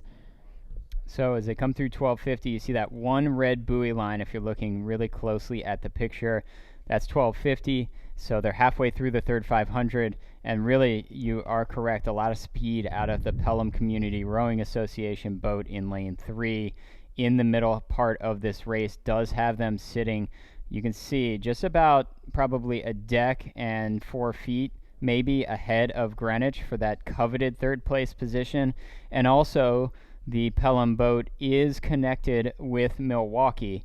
And then as the camera pans, we don't quite see, there you go, you finally see the stern there of the Saugatuck, and you see just what type of lead they have on the rest of the field of Saugatuck. Looking at Saugatuck, they do not have the pedal anywhere but down. There is a bunch of power. They're showing the stroke rating. They are going after it in that boat, even though they're way out in front. And they're smart to do that. We saw what can happen in the last few strokes in a couple of previous races. And these other boats are really going to try to charge because they're going to push one another. This race that's going on behind Milwaukee between Pelham and Greenwich is a super close race. And it's going to come into probably into the last 250 to decide it. They're going to push each other. So Saugatuck is doing what they should out in front, maintaining about a 7.5 second lead, but they're still pushing. Somewhere Coach Gordon Getzinger is very proud, as he should be, to be watching his athletes in this commanding position. Currently, running first, they got out early, they held that lead, and they've been able to maintain it. We'll see them come into the last 250 meters of the race. Milwaukee with the blue blades continuing to hold on to second place. The question, same question we had about 500 meters ago, does Greenwich have another gear to overtake PCRA? PCRA currently holding them off. So it's Pelham Community Rowing Association from New Rochelle, New York, and they're starting maybe to even move away a little bit from Greenwich. Greenwich is going to have to find it here in the last 25 strokes to see if they can take that spot away from PCRA, but it continues to be Saugatuck, it continues to be Milwaukee out in front, trying to punch a ticket for the A final. And it's coming down to it. It's actually getting a little bit closer. I'm seeing a charge or a little momentum from Greenwich. Is it going to be answered by Pelham? That's what's left. And Connecticut Boat Club on the outside trying to push, but they may just run out of water, Colleen. Yeah, it's a nice finish then for Saugatuck. That's a given that they'll finish first as they come through the final 10 strokes. But look at just how tightly packed the rest of the field is. Milwaukee still holding on to that second place position. But what a press from Greenwich out of lane 2. Looks like they have I dare not call it. It's going to be very, very, very close for third. Milwaukee will take second, and it's Greenwich and PCRA coming through. We'll have times in just a moment. Saugatuck to take first. Connecticut now through the line. It's Milwaukee in second. Inches. And PCRA to take third and advance to the grand final. A great effort from Greenwich, but just not quite enough. 1/10 of a second, David. It was inches. That might have been actually the closest one we have seen all day. I mean, literally, it was probably 3 inches from my eye right on the finish line between the two. Does appear that Greenwich may be the crew that is left out of the A final, but what a race.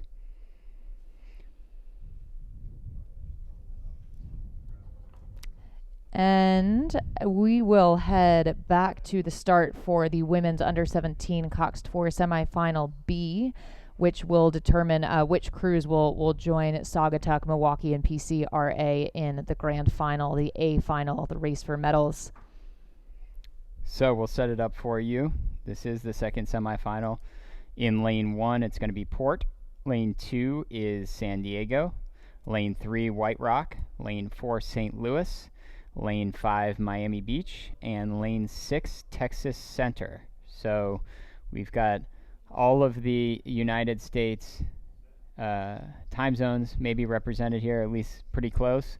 We've got teams from all over the nation in this B semifinal of the women's under 17 4 with Coxon. And your early leader is St. Louis. They were the top qualifier for this semifinal, but you can see that their margin's not even a second over second place White Rock as they come through 500, and just how close it is. So the white boat with the red blades at St. Louis, they're closest to the camera. The blue boat, just above them is White Rock, and the red boat just above them is San Diego. Red, blue, white, white, blue, red. Very patriotic out in front of the field. It's a nod to Tokyo, I think, right? They know that it's coming, so it's a nod to the upcoming Olympics. But yes, a great start for St. Louis. They're holding on. It is White Rock and San Diego, though, on their tail. Those are our 3 leading crews. It's still very early in the race. Keeping an eye then on Port out of lane 1. So that's the white shell with open water back to Port. And then it's over to lane 5. That's Miami Beach. And these athletes now through the 750-meter mark. St. Louis continuing to lead, but they'll have to keep an eye for White Rock and San Diego. Whew, what a race up front. I mean, obviously we're looking for top 3, and we have a 3-boat race in the front of the field. It's continuing to be led, but only by the slimmest of margins by St. Louis.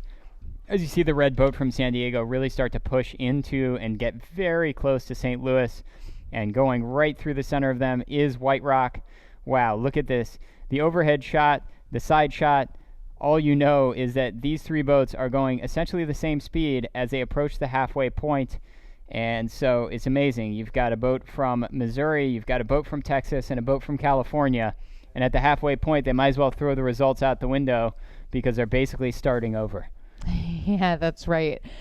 Coming through, then we can see the 1,000-meter mark into the second half of the race. These 3 continue to lead: St. Louis, White Rock, San Diego. Then it's back to lane 5, the blue boat Miami. Then over to Port, and out of lane 6, Texas Center. And a quick look at times here. So not too much time separating our 3 leaders, and especially San Diego and White Rock, just 0.2 of a second. We'll see if St. Louis can hold this lead. It's 3 to advance. So these 3 crews were the race to end now, would be the 3 to advance to the grand final, join the winners of the last race. But of course the race is not over, and in fact it's not even that close. We're closing in towards 7:50 to go. St. Louis looks like they're making a press. And I think the coxswain in the St. Louis boat, I watched her visor or her hat just turn. And it took maybe 20 strokes before I saw her turn her head. So what that tells me is that coxswain is totally locked into their race plan in that St. Louis boat, and she knows she's out in front, but she's really not super worried about those other crews that are adjacent to them that are so close, which is probably going to help her women rowers on the way down the rest of the 750 meters here at Nathan Betterson Park. Because if the coxswain really is not showing a lot of anxiousness in what's happening, it's going to really help those rowers be in a position to be able to execute their finish and go ahead and maybe win this semifinal. But it's been between 3 feet between White Rock and San Diego now for like 500, 600 meters of this race course, with those 3 boats on the right side of the screen still way out in front. 4th place is the boat from Miami Beach, but they're going to have to find real speed to try to catch these 3 up front. And a nice look then at St. Louis. They've overtaken their closest 2 competitors, White Rock and San Diego, by about 3/4 of a length for both of them. The past few hundred meters, these athletes have really hung together. No one has truly broken away. St. Louis running first. We see times at 1500. St. Louis, then White Rock, then San Diego. It's White Rock and San Diego that are a bit closer to each other. And then it's a good 8 seconds or so back to Miami Beach. It's 3 to advance to the A final. St. Louis, White Rock, San Diego look like they're well on their way, and just a gorgeous shot as they come through. Credit to St. Louis, though. They've been able to keep their bow ahead. I'm sure it's been thrilling to race alongside each other for this long. But if you have to pick any boat to be in, it's the St. Louis one. You'd rather be a half a length ahead, I'm sure. Definitely, and they just continue to maintain it. If anything, they've actually moved away from the other 2 boats just a little bit, has St. Louis in that white shell at the bottom of the picture. Again, the blue shell is White Rock. They're sitting in 2nd place. You can see the margin. It's maybe like 8 feet over San Diego in the red shell. 4th place continues to be Miami Beach. 5th place is Port, and 6th place is Texas Center. But it's only the top 3 that are going to move through to the A or grand final from this semifinal in the women's under 17 Coxed 4. And it's now continuing to move away from the field is St. Louis. They are trying to even break the connection that White Rock has with St. Louis. So St. Louis putting it all out here, trying to lay down a time, trying to get one of the preferred lanes and go ahead and win this semifinal. And a lot of fans on shore we can hear urging these crews on. St. Louis fans, White Rock fans, St. Louis rather, keeping themselves in that position over White Rock, who's running 2nd. And just a nice look at these 3 crews as they come through, just separated by a couple, 2-3 seats in between, about a half a length each. St. Louis in their final 10 or so strokes. A nice solid win. David, they managed to hold off the field the whole way down. They did, start to finish. Dominant performance from St. Louis, finishing there ahead of them about 36 strokes a minute. So maybe they have a little bit of a different gear for the final, but they're going to be in a preferred lane. Unofficially, St. Louis winning and moving forward along with White Rock and the boat from San Diego. Then it's Miami Beach, Port, and Texas Center in that order, unofficially finishing our semifinal B of the women's under 17 with coxswain.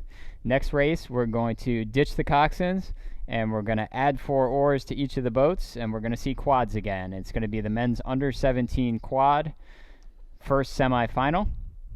Again, the same progression, and the one thing that kind of jumped out at me almost for this entire afternoon is just the overwhelming margin that Los Gatos, we will see in this semifinal, won the time trial yesterday by 19 seconds. So I think we're going to expect to see them probably out in front early and often. But let me set the whole field for you. In lane 1, we have White Marsh. Lane 2 is TriStar. Lane 3 is Row America Rye. Lane 4 is Los Gatos. Lane 5, Maritime. And in lane 6, we have Atomic from Oak Ridge, Tennessee. Yeah, that's a nice lead, isn't it, for Los Gatos? Coming through already at the 500-meter mark, we can get a look at these crews. And then pretty tightly packed behind them. Looks like a nice start for Maritime as well. And it's really proficient rowing behind Los Gatos. So there's just some magic in that Los Gatos boat so far through 500 meters and in that time trial yesterday that just has tremendous speed in this under 17 quad category, because they have left the rest of the field in the dust. The light blue jerseys with the gold boat, that is Maritime. They're in lane 5. They do have a long history of fast quads. It does Maritime. You can see there, we've got the overhead shot. They're going to have to work on their course just a little bit, get back into their lane, kind of stay away from lane 6. Atomic there is Maritime. So it's Maritime, and it's the red jerseys over there in lane 2 from TriStar Those two boats are kind of neck and neck for second and third.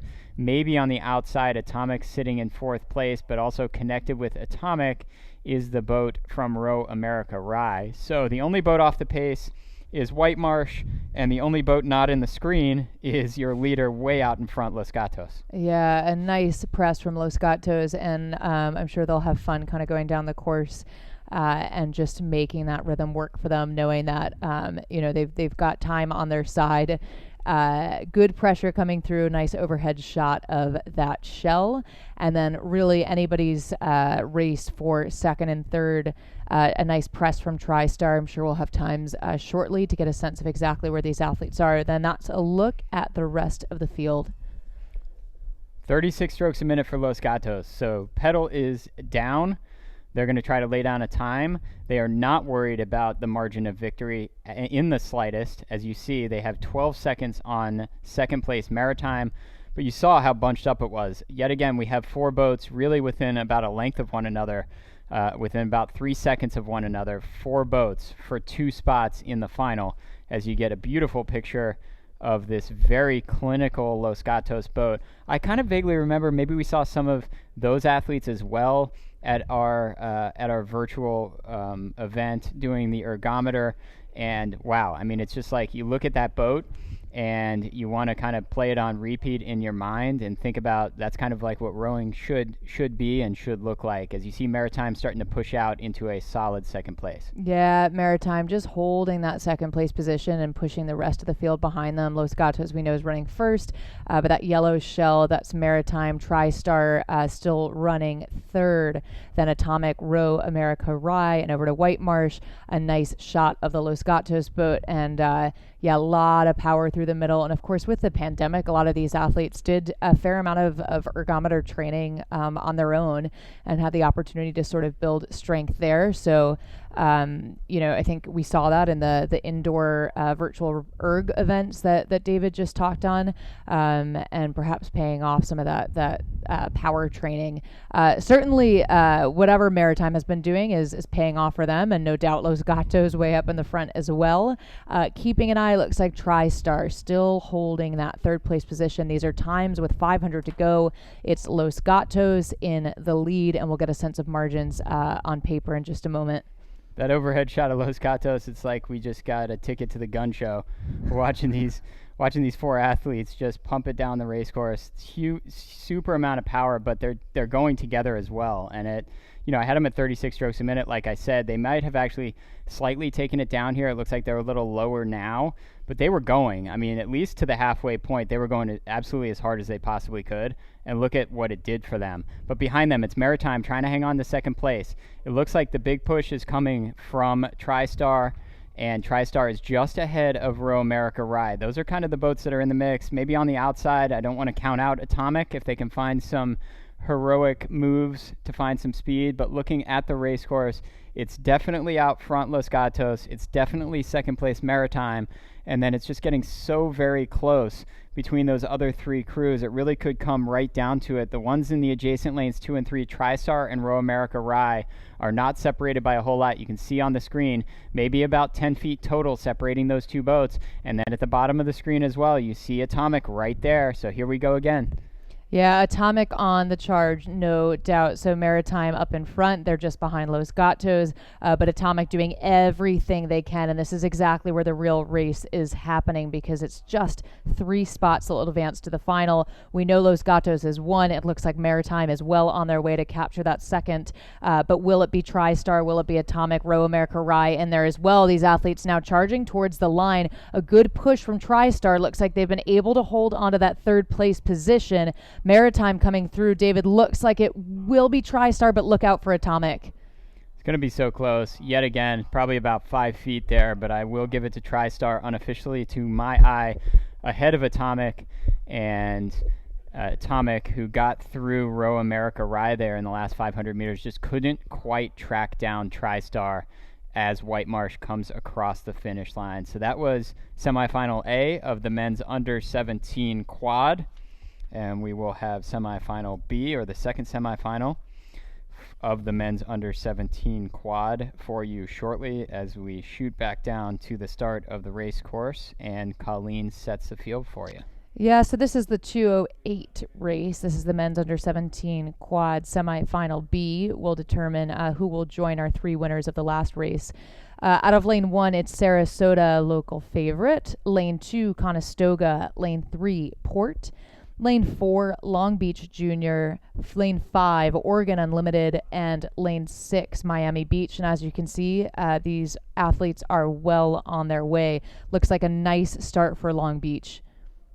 It is a nice start for Long Beach in kind of the trademark white jerseys out in front with those primarily blue blades that have been very characteristic of that program over the last decade or so. And then they're out in front of, yet again, just kind of a stroke-for-stroke battle between Port and Oregon Rowing Unlimited. And so those 3 are out. And then you see on the left side of the screen in the yellow boat, that's Conestoga. They're in lane 2.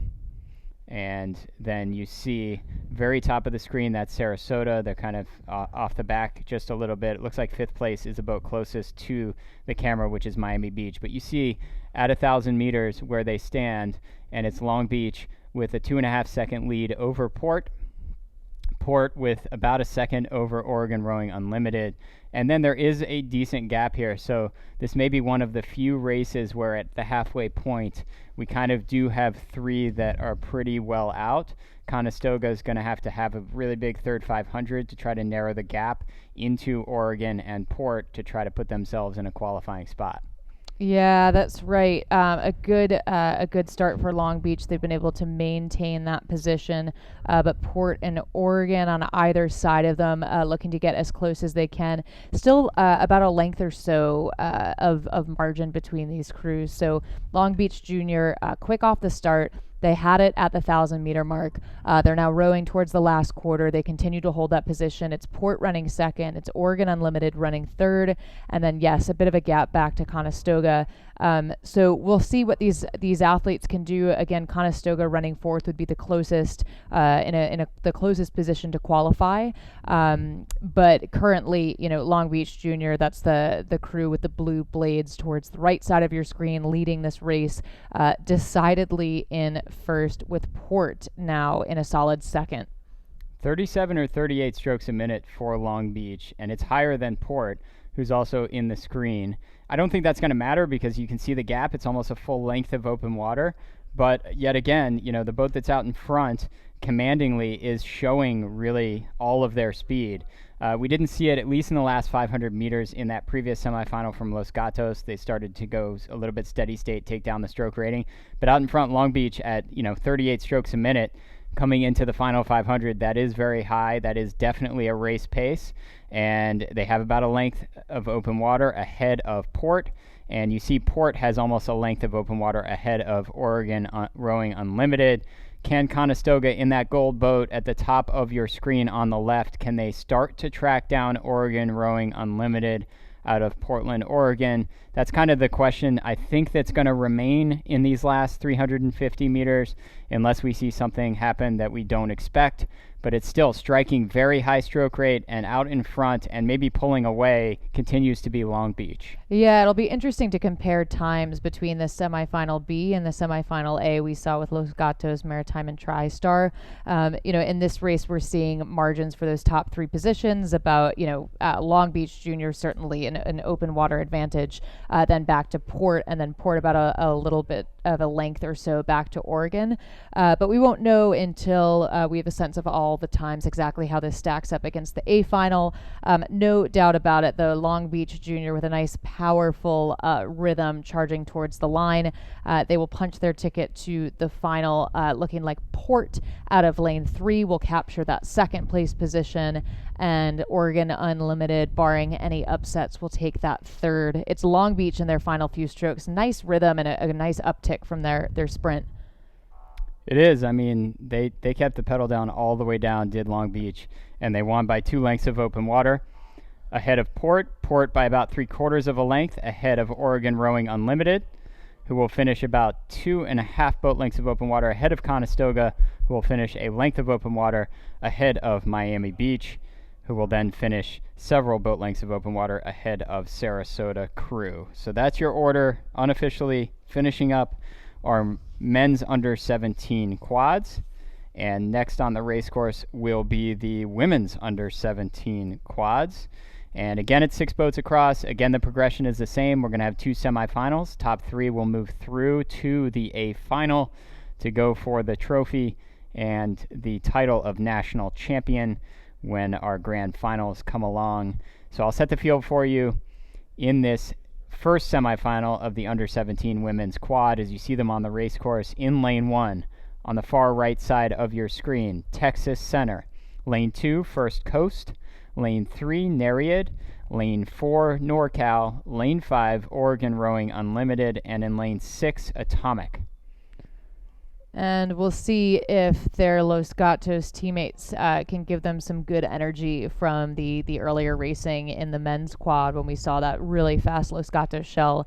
We'll see if they're able to give them some speed, some good vibes. Quick look at the field, though. It's Camp Randall again out of lane 1. Gainesville with a nice push. Yeah, so it's and we get tripped up here when we look at these schedules sometimes. It's really, first of all these boats are connected. It does look like maybe an early start here out of lane 4 NorCal. They did win the time trial, but only by a second. So we expected that, particularly in this event that was very kind of bunched up in terms of time trial qualification times, that we were going to see a close race. And that's what we have right now. So it is a lead for NorCal. It's maybe half a length. It's Oregon Rowing Unlimited as well as First Coast. From the east coast of Florida, you can see there, separated by 1/10 of a second. Those are your top 3. Then it's Nereid only about a second behind those top 3. And they're all kind of in the picture here. Every single one of the boats is in the picture as they come through that building. Sits at right about, 650 meters in our 2,000-meter race course. You'll see another sign here pretty soon, which will be the 750-meter point and a red buoy line. And the overhead shot still shows you that in lane 4, NorCal is out in front. Yeah, nice look from NorCal. Oregon staying with them in the field. Texas Center on the far side, then First Coast out of lane 2. First Coast making a nice press as well. And then we get a look at the side-by-side shot. So NorCal, Oregon, First Coast will get times as they approach that halfway point. Just coming through, looks like the 750 now. So NorCal continuing to press out over the rest of the field. We now see them just breaking away from lane 5. That's Oregon, but pretty close as we come through and approach the second half. Yeah, really close between Oregon and First Coast.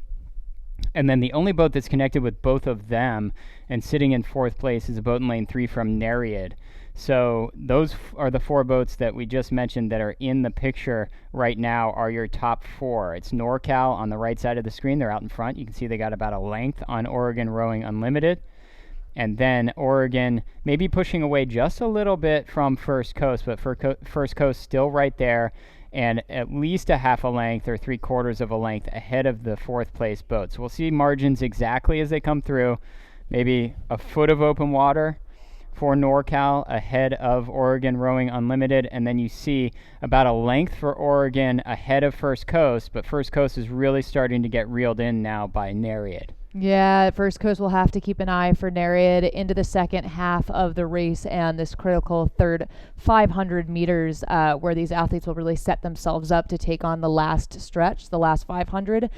Little bit of steering trouble, it looks like, but starting to come back in the NorCal shell.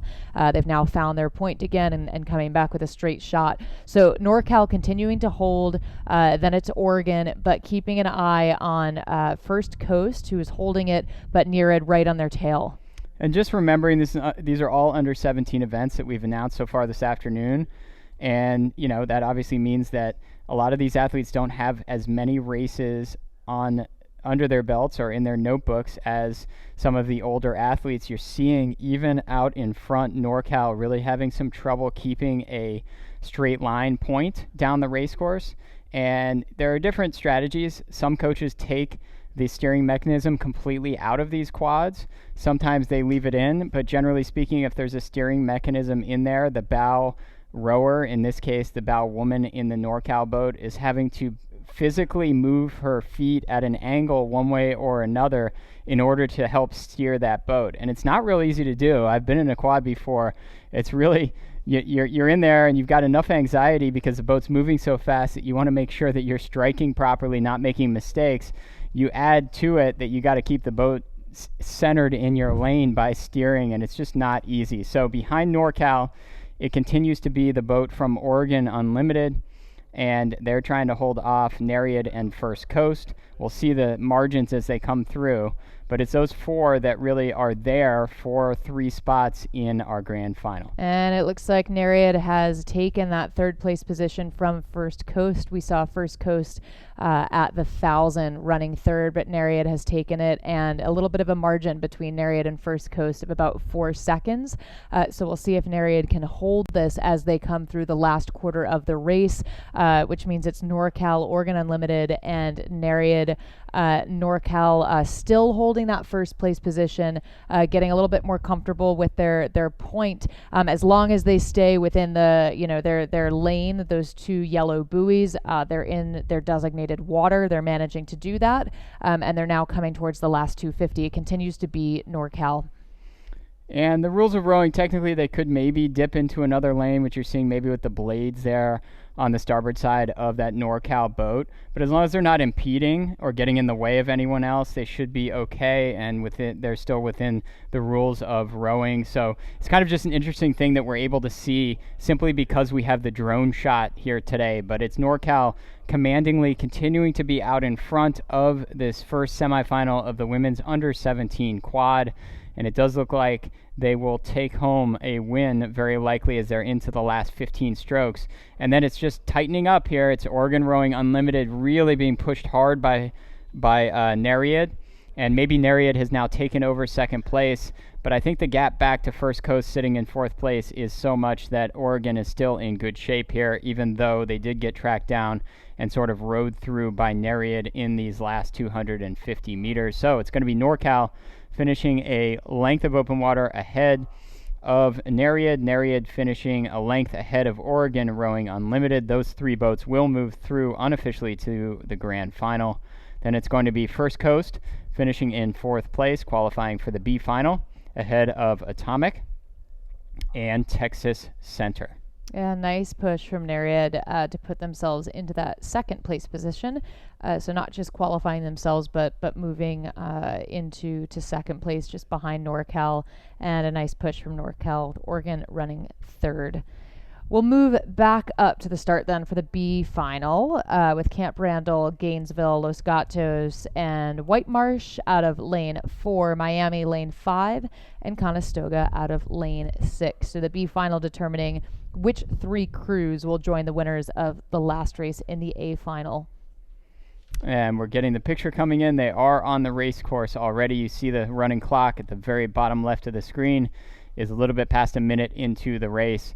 And as it starts to shape up, it does look like there was a fast start from lane 3, Los Gatos. So you were remarking, Colleen, about whether we were going to see the Los Gatos women in this same under 17 quad like we saw the men's entry sort of dominate. They didn't actually come into this qualifying with the best time from the time trial. That goes to White Marsh in lane 4 that's sitting in second place currently.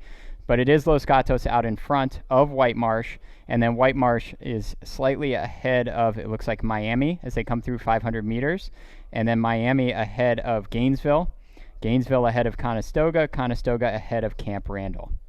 And times coming in then, that gives us a sense of margins.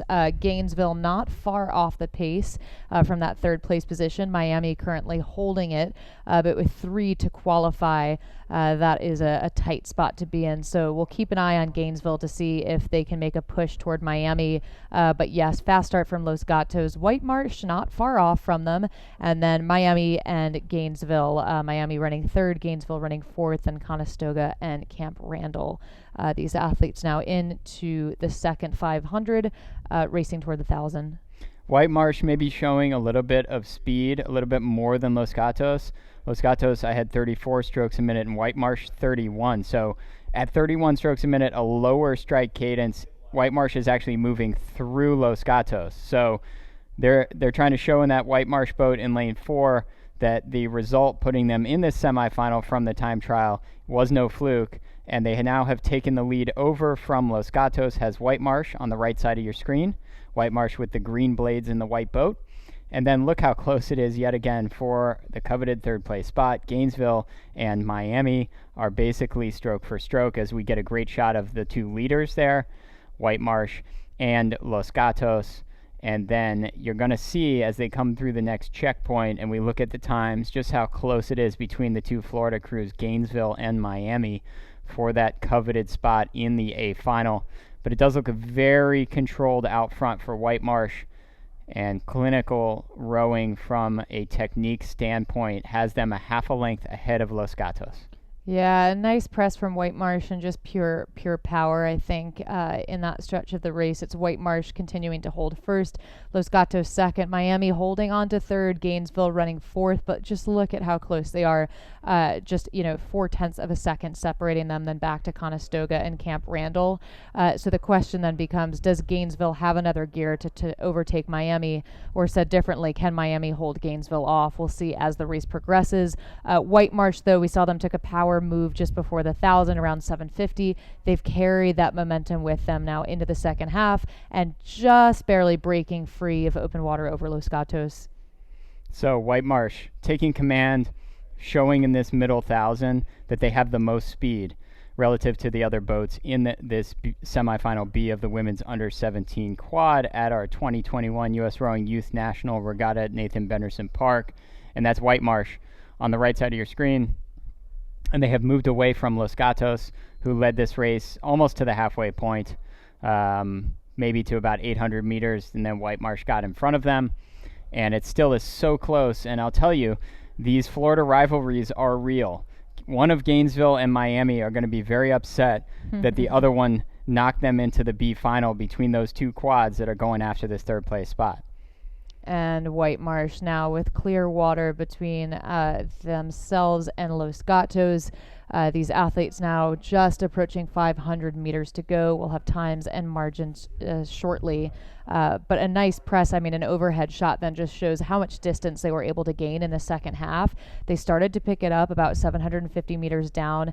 Again, they carried that momentum through with them, and they now are approaching the last stretch through the 500. There are the times. It's White Marsh at 5 minutes, 26 seconds. Los Gatos a good 4 seconds now behind them, but Los Gatos holding their own, and Miami holding that third place position. Gainesville now just 1 second behind them, so we'll see what happens in the final 300 meters. Yeah, that's the race that I'm looking at. It's Miami and Gainesville for that third spot. Out in front continues to be White Marsh. Like I said, the rowing looks beautiful in that boat. You see them on the right side of the picture. You can see their distance back to second place Los Gatos. And then you can see a very well-rowed race by Los Gatos as well, and the margin that they have on that battle, that connection that we have for third place on the left side of your screen between closest to the camera or closest to the drone or the camera up here on the tower. That's Miami in the dark boat, and it's Gainesville at the top of the race course in the white boat. And they were separated by a second at 500 meters to go. And here we go, down to the line. Which one of those two is going to move forward to the A final? Do want to mention that Camp Randall and Conestoga have been in a battle all the way down the race course in those lanes on the outside. They've been connected pretty much the whole way.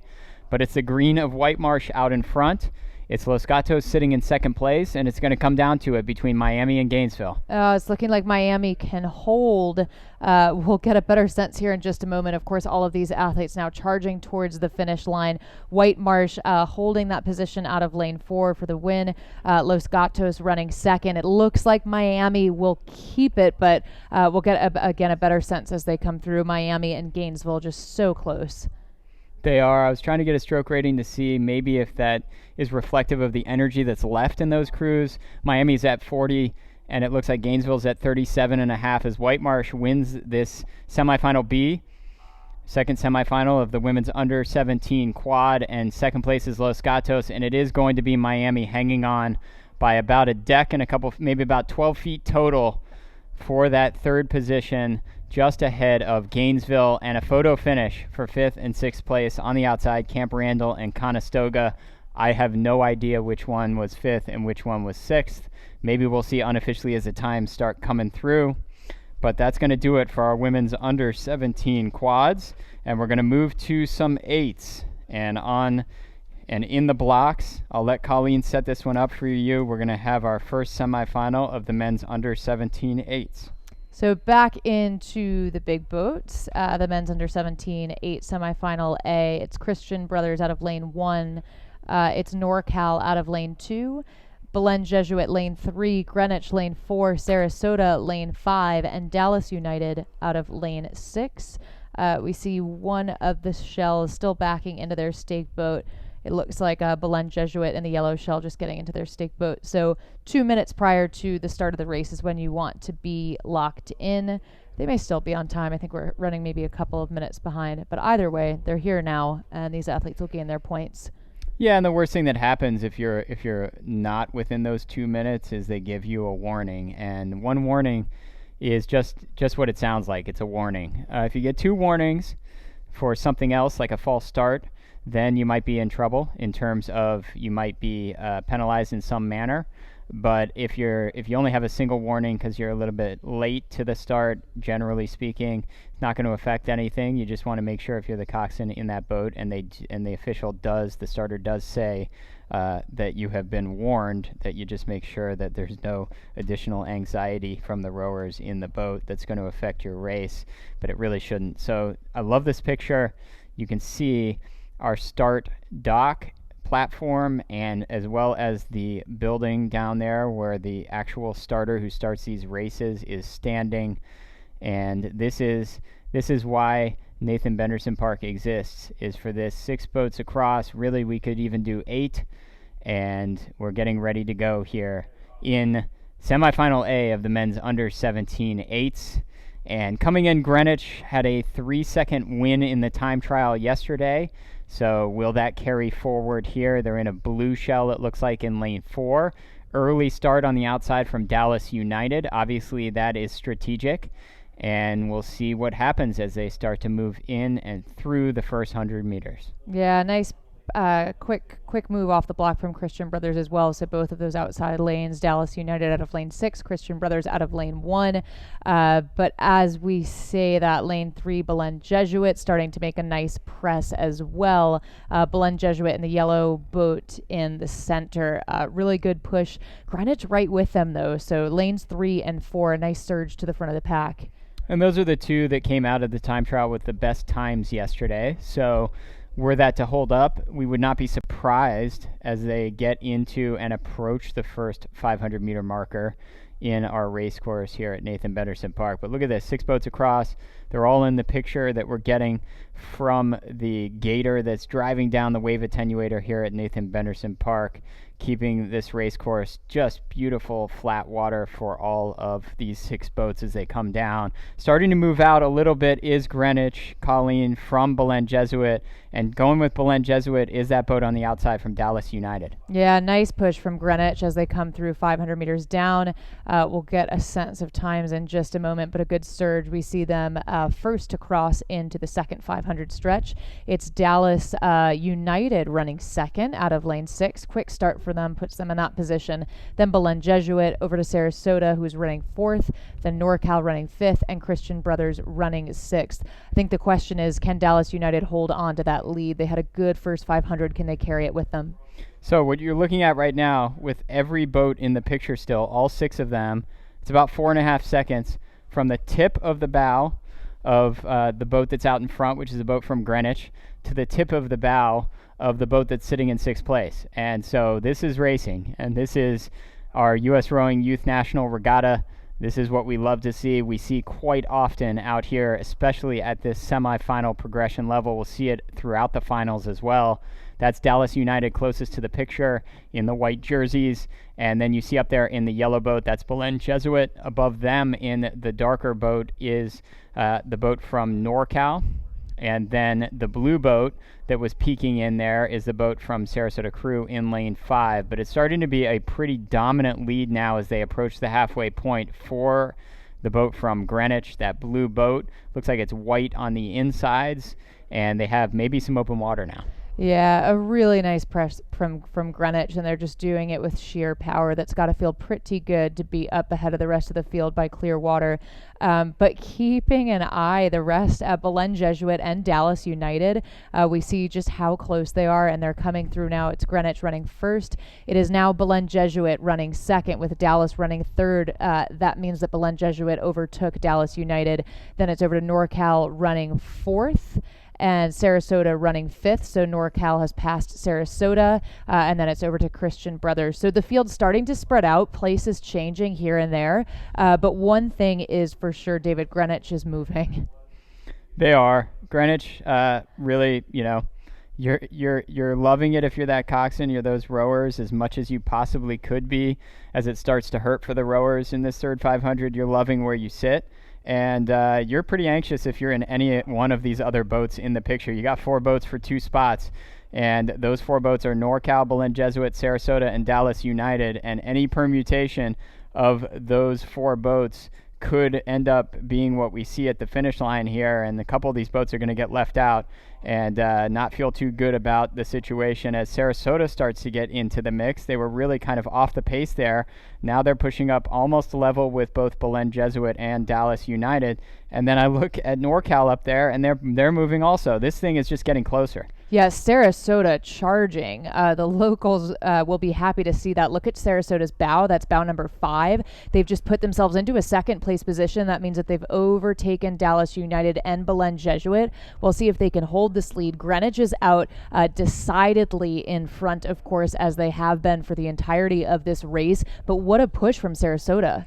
Yeah, you're the Sarasota coxswain. You got to let your rowers know, look, what we just did in the third 500 just took us from 4th or 5th place to 2nd place, and we're just going to keep moving. We may not catch Greenwich here, but we're going to move away from the rest of these boats. That's what he's got to be telling his crew at this point. They're 0.6 seconds ahead of Belen Jesuit for 2nd and 3rd, but this is, again, going to be just a huge battle coming down. There's going to probably be at least 3 connected boats at the finish line for only 2 spots behind Greenwich for our grand final. This is the first semifinal, the men's under 17 eights. And here they come. Yeah, wow, what a push then from Greenwich to hold on to that first place position. A really nice move from Sarasota. I think that they were running 5th for a moment and then pulled themselves up into a 2nd place position. We can see now out of lane 5, it is Sarasota, and then it's over to Belen Jesuit and NorCal. Only 3 will advance to the grand final. David, Sarasota wants to make sure they're one of them. Will it be Belen Jesuit or NorCal? I think you're right. I think Sarasota's that move was devastating to the rest of their competitors. It does look like Belen Jesuit has some stroke rating to use, and they're using it now. Belen Jesuit's starting to charge. I don't know that they're going to catch Sarasota. Even on the outside, Dallas United starting to charge. Going to come right down to it yet again. But what we do know is that out in front, it's going to be Greenwich by more than a length of open water over the field. It's going to be Sarasota crew hanging on to 2nd place, taking over that spot, moving up a couple of places in the third 500, and it's Belen Jesuit that's going to finish half a length ahead of NorCal. NorCal about 3/4 of a length ahead of Dallas United, who will finish about a length and a half of open water ahead of Christian Brothers. What a race in our semifinal 1 of the men's under 17-8. And an incredible press from Sarasota in the last 700, 500 meters or so to make sure that they were able to get into that A final. So disappointing for NorCal. Belen Jesuit will advance on 5th. It is Dallas United to finish in that 5th place position, and then Christian Brothers running 6th. That was the A final for the men's under 17-8. Up next is the B final for the men's under 17-8. We'll head back up to the start. It's Los Gatos out of lane 1. It's Boston-based CRI out of lane 2. Then St. Joseph's Prep, lane 3. Row America Rye, lane 4. Lane 5, it's Saugatuck. And lane 6, Chicago. And we're going to have a couple minutes here. We're going to be able to talk about what you see on your screen. We haven't had a whole lot of this so far with the races going off every 7 minutes. But you're seeing lanes 5 and 6. That's Saugatuck and Chicago that are backing their boats into the stake dock here at Nathan Benderson Park. And as I talked about, if you've been watching the whole broadcast, which God bless you if you have, you would have heard me earlier on say that start dock on the far left of the screen, where you see humans standing and humans laying down, it moves in and out, and it has to, so that these 8s fit into the start line just as well as a single or a double, a much shorter boat would. And that's exactly what you see. Is you see the dock has been pulled back for these 8s, and the idea is that the 8s will get into place and their bows will be very close, just slightly ahead of those poles that you see coming straight out of the water vertically. And that is what the start line looks like. So it's going to be 6 boats across. We're going to see probably another very fast race like we saw in the first semifinal, as we wait for Chicago to get into our start dock here at Nathan Benderson Park. But those are the things that go into the racing that you don't always see, because typically you're going to see the boats on the race course. You're getting to see what they have to do at the start as well now. And these athletes then just locking in. A little bit of trouble. Looks like closest to us. Can be tricky if you don't get it at just the right angle to sort of maneuver around these big buoys. So we see that they're just pushing out to then get themselves at an angle to be able to back in. Yeah, it looks like the shell might actually physically be between the pole and that big buoy. So I think they'll probably just have to pull up and then back in yet again, just making sure that they're all the way on one side of both of those items. Yeah, these are long boats, as you can see. So maneuvering them, I mean, there's no hard left-hand turn. There's no hard right-hand turn. They're pretty sensitive, and so it takes some real skill from the coxswains to understand how that boat moves, how to get it exactly where they want to go. Fortunately, not too much wind for them, because that can be a layer of complexity too. Yeah, beautiful flat water, maybe a slight wind out of the west, but it's really not much of a factor. You can see just a tiny ripple up there at the start line. I can't tell if they're using the boots, as we would call them, the plastic sort of rectangle-shaped boots that come up out of the water to hold the boat in place. But I'll tell you, as a coxswain, in a situation where they are, it is so much easier for the coxswain to keep the boat nice and straight, because they don't have to do anything. Basically, this plastic boot just holds the boat right in place, right in the center of the lane, and you're good to go. I can't tell if they're using them either way. Again, flat water, not having to make a whole lot of adjustments. But this is under 17, and the Chicago boat, probably not a ton of experience in there, and they're just having a little bit of trouble getting into the start line. So that's what we're looking at.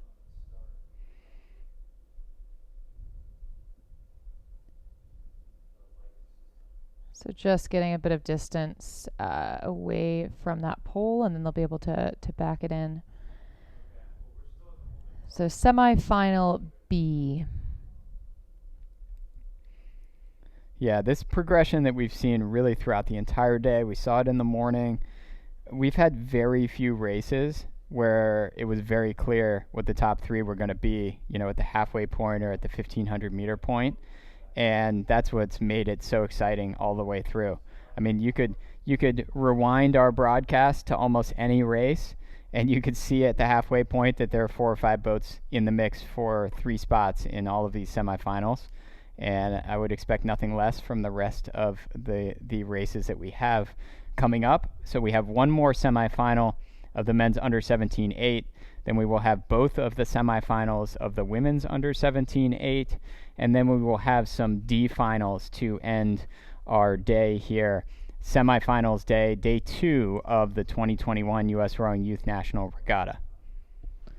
And a little bit of a crosswind, so certainly great racing conditions, but you can kind of see the wind moving toward the camera, so that can make it a little tricky to lock onto these stake boats too, if the wind is moving left to right. So I think that's part of what we're seeing at the moment too. It is, and we're still waiting on seeing Chicago come back into their spot, and here they come, that open spot, lane 6, that they're going to be in. And I would expect that even though they're obviously trying their hardest, they will probably get assessed a warning for this. Clearly, they have slowed down the start of this race at least a little bit by a few minutes. So again, getting assessed a warning is absolutely not fatal, by any means. You've got to have 2 warnings for there to be any sort of penalty. So they've just got to kind of ease the nerves. Coxswain's got to take the anxiety out of play for both he or she themselves as well as the rowers, as it does look like we've got them in now, and we'll get the boats aligned. We'll make sure that the bows are exactly horizontal here at the start line, and then we'll get this thing going.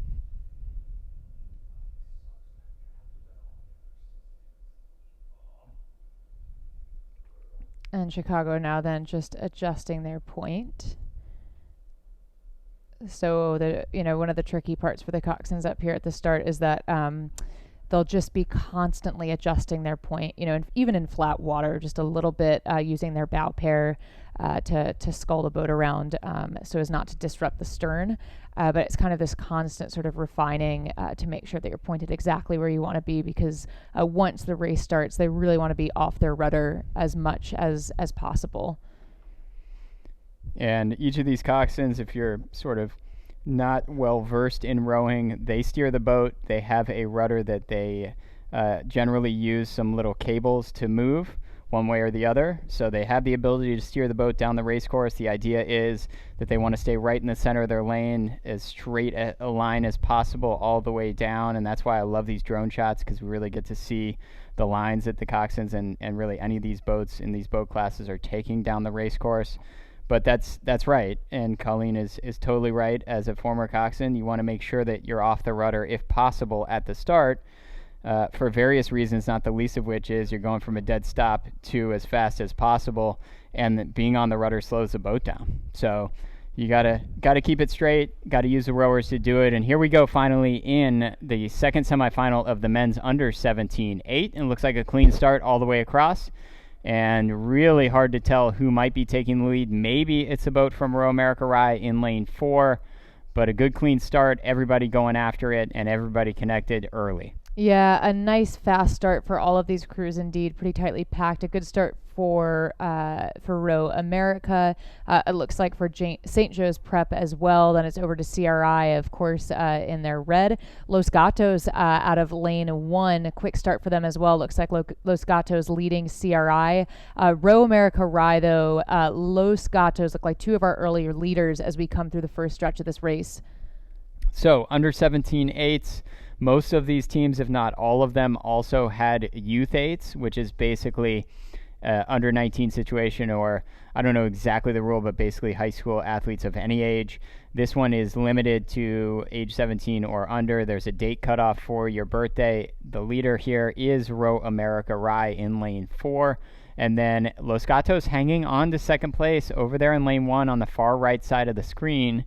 St. Joe's Prep going with them, the red boat of CRI, as you mentioned, Colleen. But everybody's still in it. The 2 boats on the outside on the left, Saugatuck and Chicago, are essentially dead level. So we'll see the times. It should be pretty interesting coming through, because I bet you that you got about 5 boats separated by maybe 2 seconds behind Row America Rye as they come through. And very fast time, under 17-8s, even with a little crosswind here, not a huge one. But they don't have a tailwind. To go close to 130 for the first 500 meters is very fast. Yeah, indeed. And a nice first 500 for Row America Rye. Los Gatos, then Saugatuck running 3rd, and Chicago. That means that CRI dropping back just a bit, as well as St. Joe's. But Row America Rye really putting themselves out there. You can see just a lot of power coming out of that shell now well into the second quarter. It's just 3 to advance. So Row America Rye making a point early in the race to assert that they'll be one of them. Los Gatos, though, going right with them. Los Gatos about 3/4 a length down, with Row America Rye leading. Yeah, and I think the graphic, the 500 meter times, just threw us off a little bit. I'm not sure they were accurate. It looks like Row America Rye is out in front. It looks like second place right now is St. Joe's Prep. Prep in lane 3 looks like second place. I'd say third place is Los Gatos, hanging on to it slightly over CRI. And those are probably your top 4. Maybe 5th place is the boat from Saugatuck, just ahead of Chicago. I think we just didn't get all the times coming through there, and it really kind of threw me off as well, as I was starting to look at where these boats kind of stand relative to one another. But it looks like a half a length lead for Row America Rye over Prep. And as they come through 1,000 meters, maybe we'll get the accurate timing. as they come through, and then you see just how close it is. Wow, CRI, Los Gatos, and Saugatuck are all essentially dead level. Yeah, that's right, David. Thank you. It is Row America Rye, and indeed spot on. It's St. Joseph's Prep. The fans are happy to hear it. We love hearing that enthusiasm up here in the tower, and it's Los Gatos running third. So St. Joseph's Prep running second, Los Gatos running third, then over to Saugatuck running fourth. And then to Chicago and over to CRI. So good start for Row America Rye, St. Joe's Prep, Los Gatos. We'll see what they can do as we move into the second half. Yeah, and I don't know if Chicago is truly ahead of CRI. We don't see them in the picture. It doesn't mean they're not there. There is an angle slightly, but as they come through 1250, it's half a length out in front. Row America Rye ahead of the boat from Prep. Prep is right there with them, and in fact, Prep may be showing some speed, maybe putting on a move there at 1250 because they are trying to throw their backs into it as I look at that boat from the overhead shot, that Prep boat with the white jerseys, and they're making it very close. You look at the two coxswains relative to one another, and they're getting so close up front. Third place, I think, is still Los Gatos up there in lane 1. It's hard to know because I think that Saugatuck is in the mix in lane 5. We don't really exactly know where Chicago is. Yeah, Chicago a little bit off the pace. Looks like Saugatuck is there. Looks like CRI is still the one that's challenging, sitting in 4th place just behind Los Gatos and just ahead of Saugatuck. Yeah, a really nice press though from St. Joseph's Prep. That's put them not quite level with Row America Rye, but really making an effort to do so. It's 3 to advance, as we know. We saw some great racing from Prep earlier this morning, and now we can see times with 500 meters to go. It's Row America Rye, St. Joseph's Prep, Los Gatos running 3rd, and then Saugatuck in 4th. Then we'll get a sense a little bit further back to see if it's CRI or Chicago. Yeah, CRI is there. I can't tell if CRI is behind Saugatuck. They may slightly be behind Saugatuck. For whatever reason, we just haven't gotten the time on CRI, but they are ahead of Chicago. I know that looking at the picture.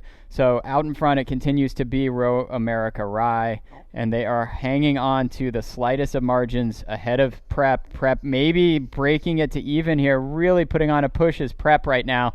In fact, they might have now taken the lead from Row America Rye.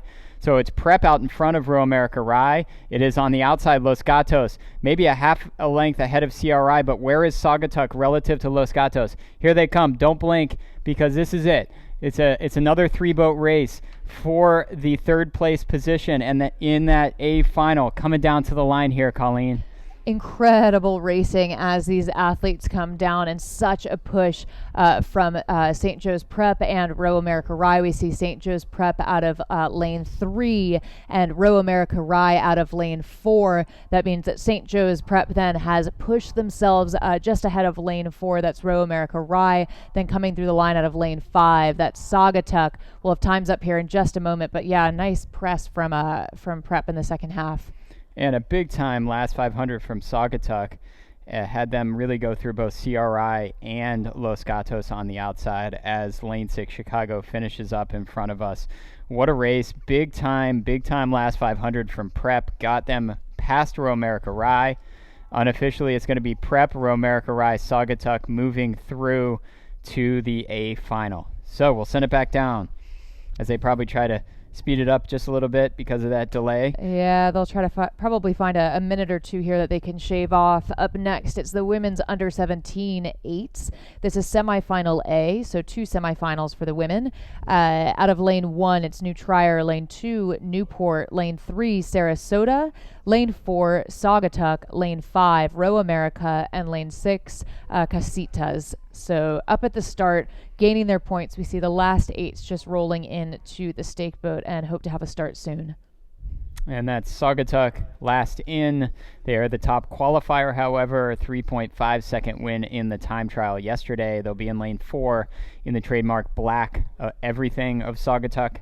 And we'll see if they can sort of show the pedigree of the Saugatuck women's 8s in this under 17 semifinal A as they try to get, and we still have the graphic of the men's race that we just saw, but the field was set for you by Colleen, and it's 6 boats across, and we're going to get ready to get this thing kicked off as I see just some slight adjustments Looks like maybe lane 3 had to come out just slightly. That's the boat from Sarasota in lane 3. So that we have a good fair start, everybody right on the same horizontal line at the start line here at Nathan Benderson Park. You are seeing the tapping going on with the blades, particularly if you look at the boat closest to the camera. That's Casitas, and they are tapping the boat just to keep the point for the coxswain, and to keep the boat aimed right down the center of the race course, or even slightly overcorrecting, knowing that they're going to get blown just ever so slightly as the starter pulls the crews into the center of the lane by the slight wind that we have coming out of the west. And the athletes now locked in. You see the blades underwater, which means that we'll have a start underway sitting up at the catch. A couple tiny adjustments, but at this point, we should have a start, and indeed we do. These athletes are off. This is the women's under-17 8 semifinal A, 3 to advance to the grand final. So are we going to see a big start from Saugatuck, or is there a plan to show speed in the center 1,000 of the race course? We'll find out as they come through these red buoys. That's the first 100 meters. It shifts to yellow, and they're in the second 100 meters of this race, and everybody's in the picture. Beautiful picture from the camera that's running alongside the race course here at Nathan Benderson Park of these 6 boats across, and it's really hard to tell who is sort of pushing out into the lead, but it's not the highly favored Saugatuck boat. It doesn't appear. It does appear like it's, well, no, excuse me, that is Saugatuck. I think they're in lane 4 that is pushing out as we maybe shift here to an overhead shot. But everyone is in the race. Throw a blanket over them. It would touch every single one of these boats all the way across. Probably we're going to see at 500 meters split times, maybe, 4 seconds at most separating all 6 boats. And look out for Row America Rye, and then on the far side, looks like that's lane 1, which is New Trier. So a nice push from them as well. Quick start for them. Yeah, New Trier showing speed in lane 1, and obviously that's a game plan, and they do have the lead. Does New Trier up there in lane 1, white boat, blue and green blades, and then you just see how packed it is behind them. Everybody in the race still, and at 500 meters you're going to see that the lead of New Trier is really dwindling. It's probably a couple tenths of a second ahead of Saugatuck, who started to push into them. There you go, 0.3 of a second as they come through, and then another 0.4 back to Row America Rye. This is racing, Colleen. This is it. I kind of want to be in one of these 8s right now, to be honest with you, to be able to tell the women rowers what's going on and to try to jockey back and forth and get into position. But top 3 are going to move through. Yeah, a nice top 3 will move through indeed, and a good effort from New Trier out of the gate. We'll see if they can hold on to that position. They were running first at 500 meters down, but we know that Saugatuck has a lot of depth from that program. We've seen solid racing across the team in other categories, so we'll see if this under 17-8 has something more to give. And in fact, as we look across the field, you can now see lane 4, that's Saugatuck, with a lead over New Trier. So looking forward to getting times at the 1,000-meter mark at that second half, and moving through the 750, it is Saugatuck to overtake New Trier. And it's Sarasota bringing it to level with New Trier as well in lane 3. So this is quite the race shaping up. Obviously, you have a pretty big lead for Saugatuck right now, and you'll see it at 1,000 meters. It'll be probably a couple of seconds. It does look like Sarasota Crew has pushed into second place. New Trier is right there with them. And then going with both of the boats that I just mentioned, as New Trier starts to kind of get reeled in by 2 of the other crews, Newport and Row America Rye. So we're seeing, and not really a big surprise, that in most of these under 17-8s, both the men and the women, we're seeing these programs that have also very fast youth 8s and big programs that are in a lot of the events. It makes sense that we would see that as they come through 1,000. It's a full length advantage for Saugatuck over Sarasota Crew. Sarasota Crew with 3/4 of a length over 3 boats that are separated maybe by half a second.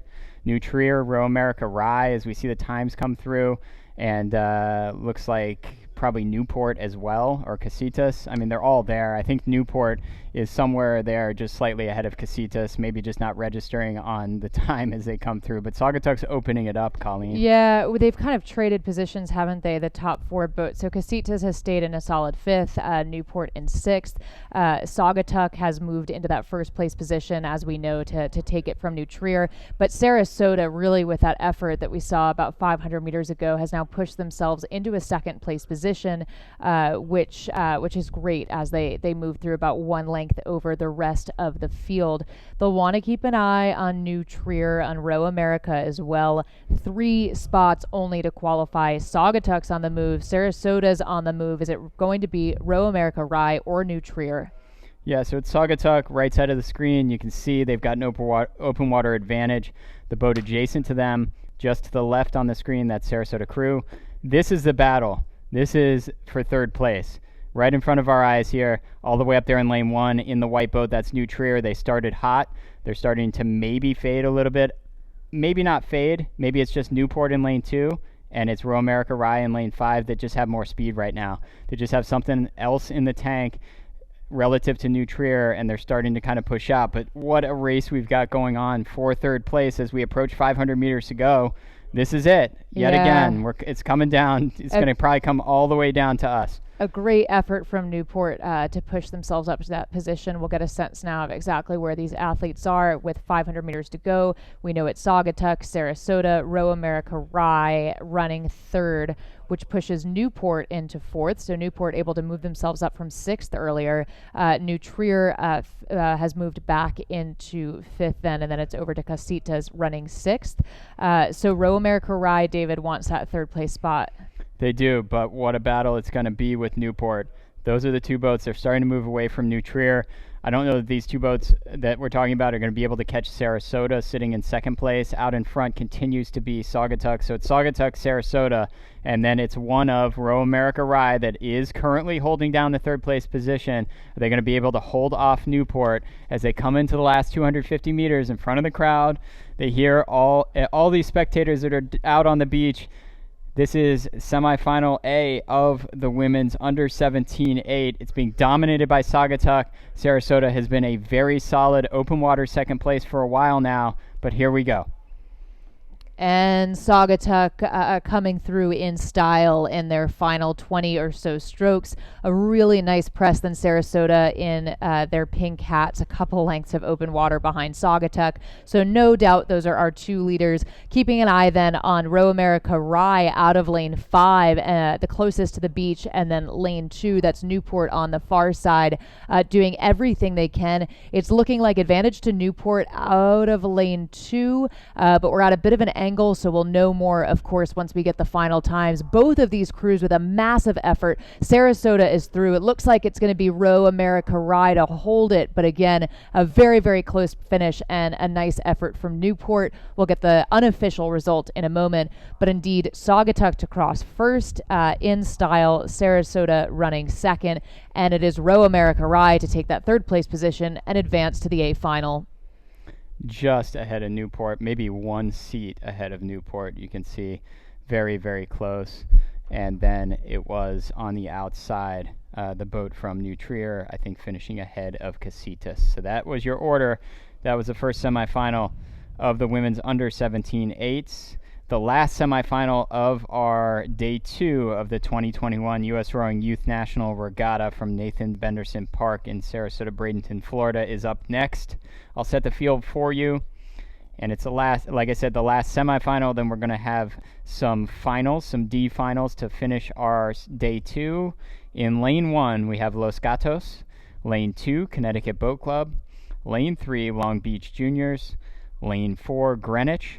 Lane 5, Cincinnati, and in lane 6, Oars. And you can see all 6 boats in the stake pods with a human holding their sterns, and we're going to try to get alignment of the bows, and then you will see all of the rowers sitting ready, which in fact they look pretty close to already, so we should be on the race course momentarily. Some pretty big powerhouse teams in this semifinal.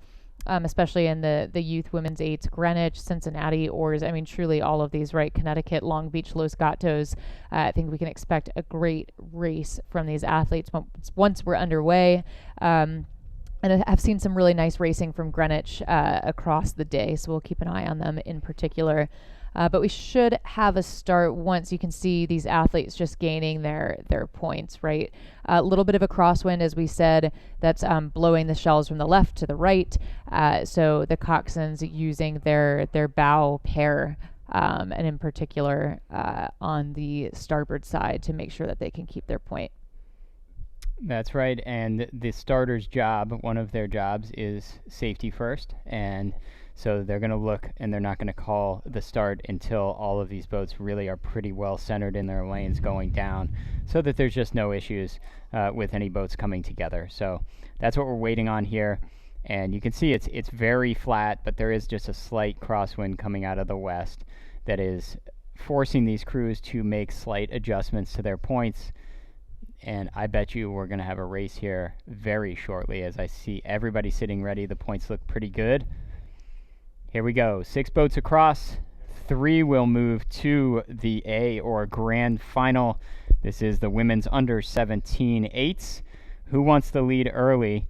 Looks to me like maybe the boats in lanes 2 and 4, Connecticut and Greenwich. So 2 Connecticut boats maybe trying to push out very early. You still see the buoys. They're now just changing to yellow, so they're 100 meters in, and it does look like, to my eye, lane 4, the boat from Greenwich is starting to push out. Yeah, a nice effort from them off of the line. Closest to us, it's oars out of lane 6, but Cincy with their bow ahead, Greenwich as well. Connecticut, pretty quick start, starting to separate just a little bit, but still very, very early in the race. And we see that blue shell charging towards us. That is Greenwich. Greenwich crew out of lane 4, holding their own. Long Beach maybe slipping a little bit further back, but then you see the other Connecticut shell out of lane 2, so bottom right of the screen, charging ahead. And now from the side shot, these 2 crews starting to separate. So it's a good first 500 for them. Yeah, Cincinnati Juniors, I think they're sitting in 3rd place. Going right with them is oars, closest to us from Orlando, Florida. So those are kind of your top 4 as they move through, but it's 2 boats from the state of Connecticut that are out in front of the field. It is Greenwich in lane 4. It's Connecticut Boat Club in lane 2. Connecticut Boat Club with the pink unisuits, bright hats, dark boat, and Greenwich crew with the dark blue, navy blue boat. Looks like white jerseys. Those are your 2 sort of in the center of the picture that are out in front. And then as we see them come through 500, look how close it still is. Really, even the boat that's sitting in 6th place from Los Gatos is still connected with, I think, 3 other boats as they come through. So you're going to see maybe 5 or 6 seconds separating all 6 boats as they come through 500 meters when the times start filtering through. But it's Greenwich crew out in front, and maybe they have extended their lead now to a half a length or almost even 3/4 of a length, Colleen, over, it looks like, still 2nd place Connecticut Boat Club. Yeah, that's right. Greenwich crew is just on the move. Cincinnati juniors still running 3rd, it looks like. But Greenwich crew starting to push themselves out. Connecticut going with them. Margins fairly similar for the past 10, 20, 30 strokes or so. We'll see if Greenwich crew can fully break free of Connecticut out of lane 2. They don't need to, right? They just need to finish in the top 3 to advance. But I think we'll see more of a push from the Greenwich crew. It looks like they have another gear. And of course, as we see them moving through the 750, they've now moved bow to stern on Connecticut. So they've done just that. It is Cincinnati Juniors then continuing to run 3rd. And not to be left out, oars keeping them, not oars, Cincinnati Juniors keeping themselves in it. And we'll get an overhead shot then just to verify that. Greenwich, Connecticut, and then Long Beach out of lane 3. Yeah, Long Beach sitting in 3rd place, but just slightly ahead, it looks like to me, of lane 5 Cincinnati Juniors. But I mean, so close, a couple feet. And so yet again, we've got a 3rd place battle. And right now, at least at the halfway point, that battle is between Cincinnati Juniors and Long Beach. So if you're, it's really 3 boats as you see them come through. It's Connecticut Boat Club's 2nd place positioning is really dwindled.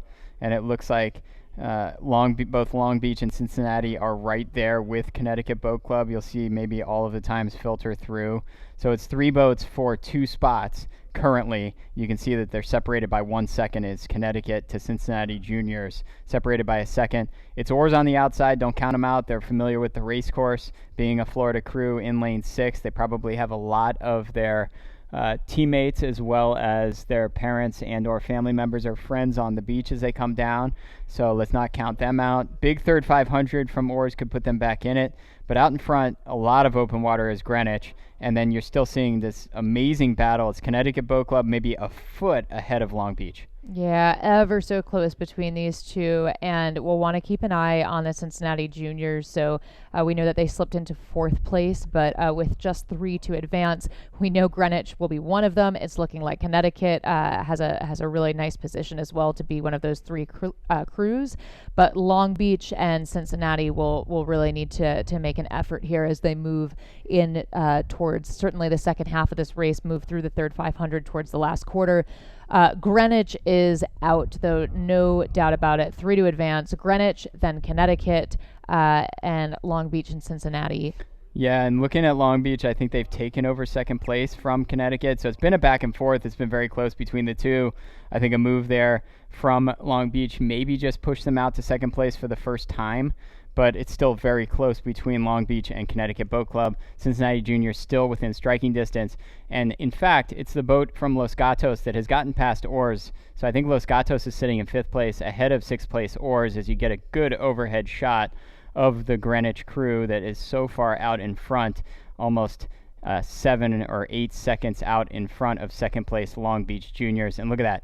0.2 seconds separating Connecticut and Cincinnati as they come through 500 meters to go. Close. Yeah, nice surge from Long Beach Juniors, put them into that second place position.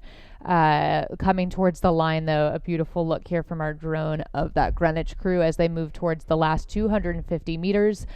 Long Beach then, again, with that nice push to put them in that position for second place. We'll see how this plays out as they get a bit closer. So we saw Saugatuck win the first semifinal. We're looking at Greenwich dominating the second one. Is it going to be a Connecticut grudge match in the final? I don't know. We'll find out when it comes around, but it is Greenwich well out in front, and now it is a pretty commanding second place for Long Beach. And in fact, at Cincinnati Juniors, maybe getting ahead of Connecticut Boat Club. Again, this is going to come right down to it. Those 3 boats I just mentioned are all connected, and one of them is going to be left out of the grand final. Who is going to make it in? It is Greenwich out in front. They are going to pretty easily win this second semifinal. And you see the open water back to Long Beach. Long Beach in the white boat. They are starting to move away. And who's it going to be? Is it going to be Cincinnati? Is it going to be up at the top of the race course in the pink Connecticut Boat Club? I think it's Cincinnati right now. Are they going to be able to hang on in the last 5 strokes? Here we go. Greenwich across the line. They will unofficially win.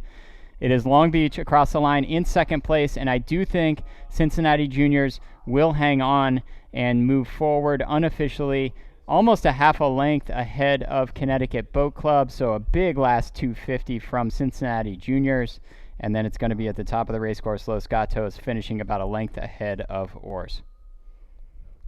Yeah, a bit disappointing then for the Connecticut crew that just missed out, but a nice push from Cincinnati, from Long Beach in the middle of the piece, and then just a great press from Greenwich crew from the start, truly all the way down to the line.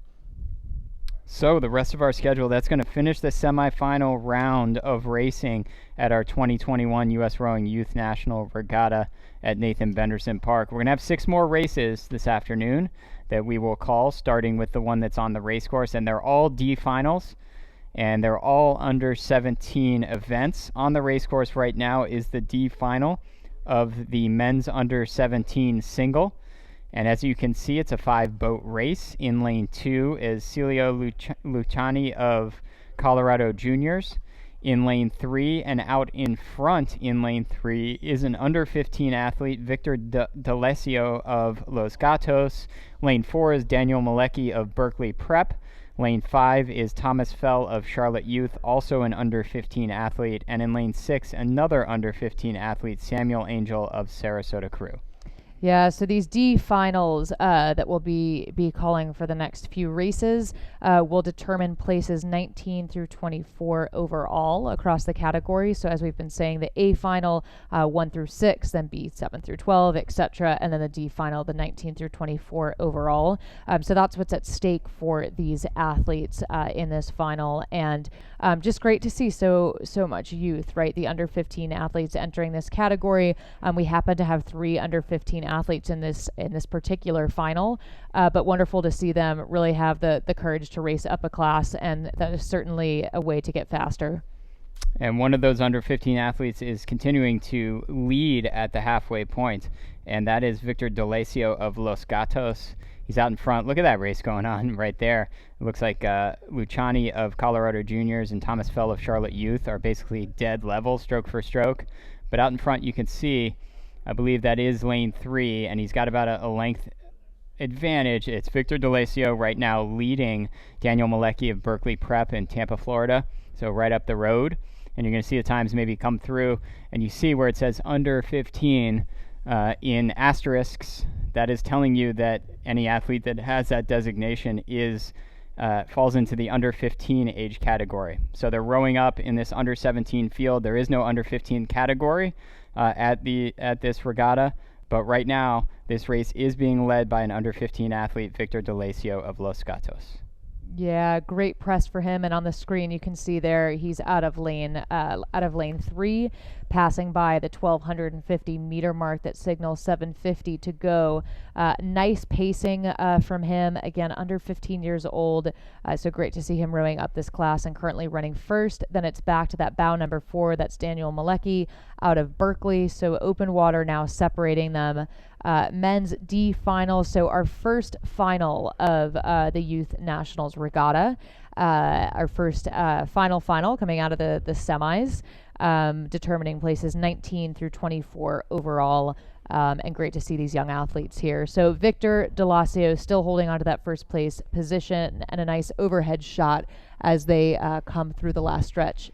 So it's Berkeley, California. Want to apologize to Daniel Malecki, who's sitting in second place. It's not Berkeley Prep. I'm so used to seeing these Florida crews out here. It's actually Berkeley, California that Daniel Malecki represents, the Berkeley, I think, paddle club out there. And he's sitting there on the left side of the screen in second place behind the other California single sculler, Victor D'Alessio of Los Gatos, who continues to remain out front of this race as they come down and into the last 500 meters. Looking down the race course, it does look to me like Colorado Juniors' Celio Luciani might be sitting there in third place, but he's trailed very closely by Thomas Fell of Charlotte Youth, who's also another under 15 athlete. And sitting in fifth place, but closest to the beach coming down, is Samuel Angel of Sarasota Crew. So position staying pretty consistent then from what we've seen at the top of the race. So Victor D'Alessio able to hold on to that lead in that first place position. Pretty consistent. We'll see if anything changes as these athletes move through the 300 meter mark, just shy of 250 meters to go. But now is the time, more than ever, to really just put everything on the line. This is the men's under 17 single final D, so it'll be their last race of the progression, and they'll want, of course, to finish as fast as they can in this D final. Positions 19 through 24 in the category overall at stake, and certainly when they come back next year, something that they'll want to improve upon. So as they continue to set their goals and sort of mature as athletes and as racers, this is certainly a measurement for them to think of, right, as they progress and measure success against that down the line. So as they come into it here, last 250 meters of red buoys, it continues to be Victor D'Alessio of Los Gatos out in front. And here comes a push from Daniel Malecki from Berkeley. And it's a big push here. So is Daniel Malecki gonna just kind of push past Victor D'Alessio, who has been leading this race all the way down? I don't think Victor is going to allow it to happen. He's punching back. So Daniel went, Victor's punching back. Victor remains in the lead. Los Gatos just ahead of Berkeley. And then it is up at the top. Looks like Luciani of Colorado Junior remains in front of Thomas Fell of Charlotte Youth, with Samuel Angel of Sarasota Crew still sitting in fifth place. And it is going to be a win of the D final for our under 15 athlete from Los Gatos, Victor D'Alessio, just ahead of Daniel Malecki of Berkeley. And then, wow, it's really tightening up here. We've got to be careful with that red visor up there. Celio Luciani is just going to edge out the really hard charge at the end from Thomas Fell of Charlotte Youth. So it will be Luciani of Colorado Jr. in third place, ahead of Thomas Fell from Charlotte Youth in fourth place. And finishing up, our other athlete is Samuel Angel of Sarasota Crew. So we're back on the race course. We might as well set the field for you. And it's a D final. It's 7 boats across. One of the only places that you'll ever tune into a broadcast in the country here in America where we can do 7 lanes across is Nathan Benderson Park. And lane 1 is Eden Alfie representing Miami Row House. Lane 2 is Hannah Stevens of Sarasota Crew. Lane 3 is Finley Cicero of Seattle Scullers. In lane 4 is Alexandra Pearson of Newport Seabase. Lane 5 is J.D. Ruth Wehe of North Carolina Center. Lane 6 is Abby Evans of Founders. And in lane 7 is Juliet Bone of Lake Oswego Community. Couple more under 15 athletes, Colleen, as they come through the halfway point. Yep, and we'll have a look then at times coming through the 1,000. It is Eden currently leading out of lane 1. Then it's Alexander Pearson, Newport Seabase, then Hannah Stevens out of Sarasota. And then look how close it is. And then just ever so close between the rest of these. And so that's why I'm just waiting a moment for the graphics to populate, because truly these athletes are ever so close. A beautiful boat out of lane 4. You don't see that very often. A mix of colors there. That's Alexandra Pearson from Newport Seabase. So a nice shell.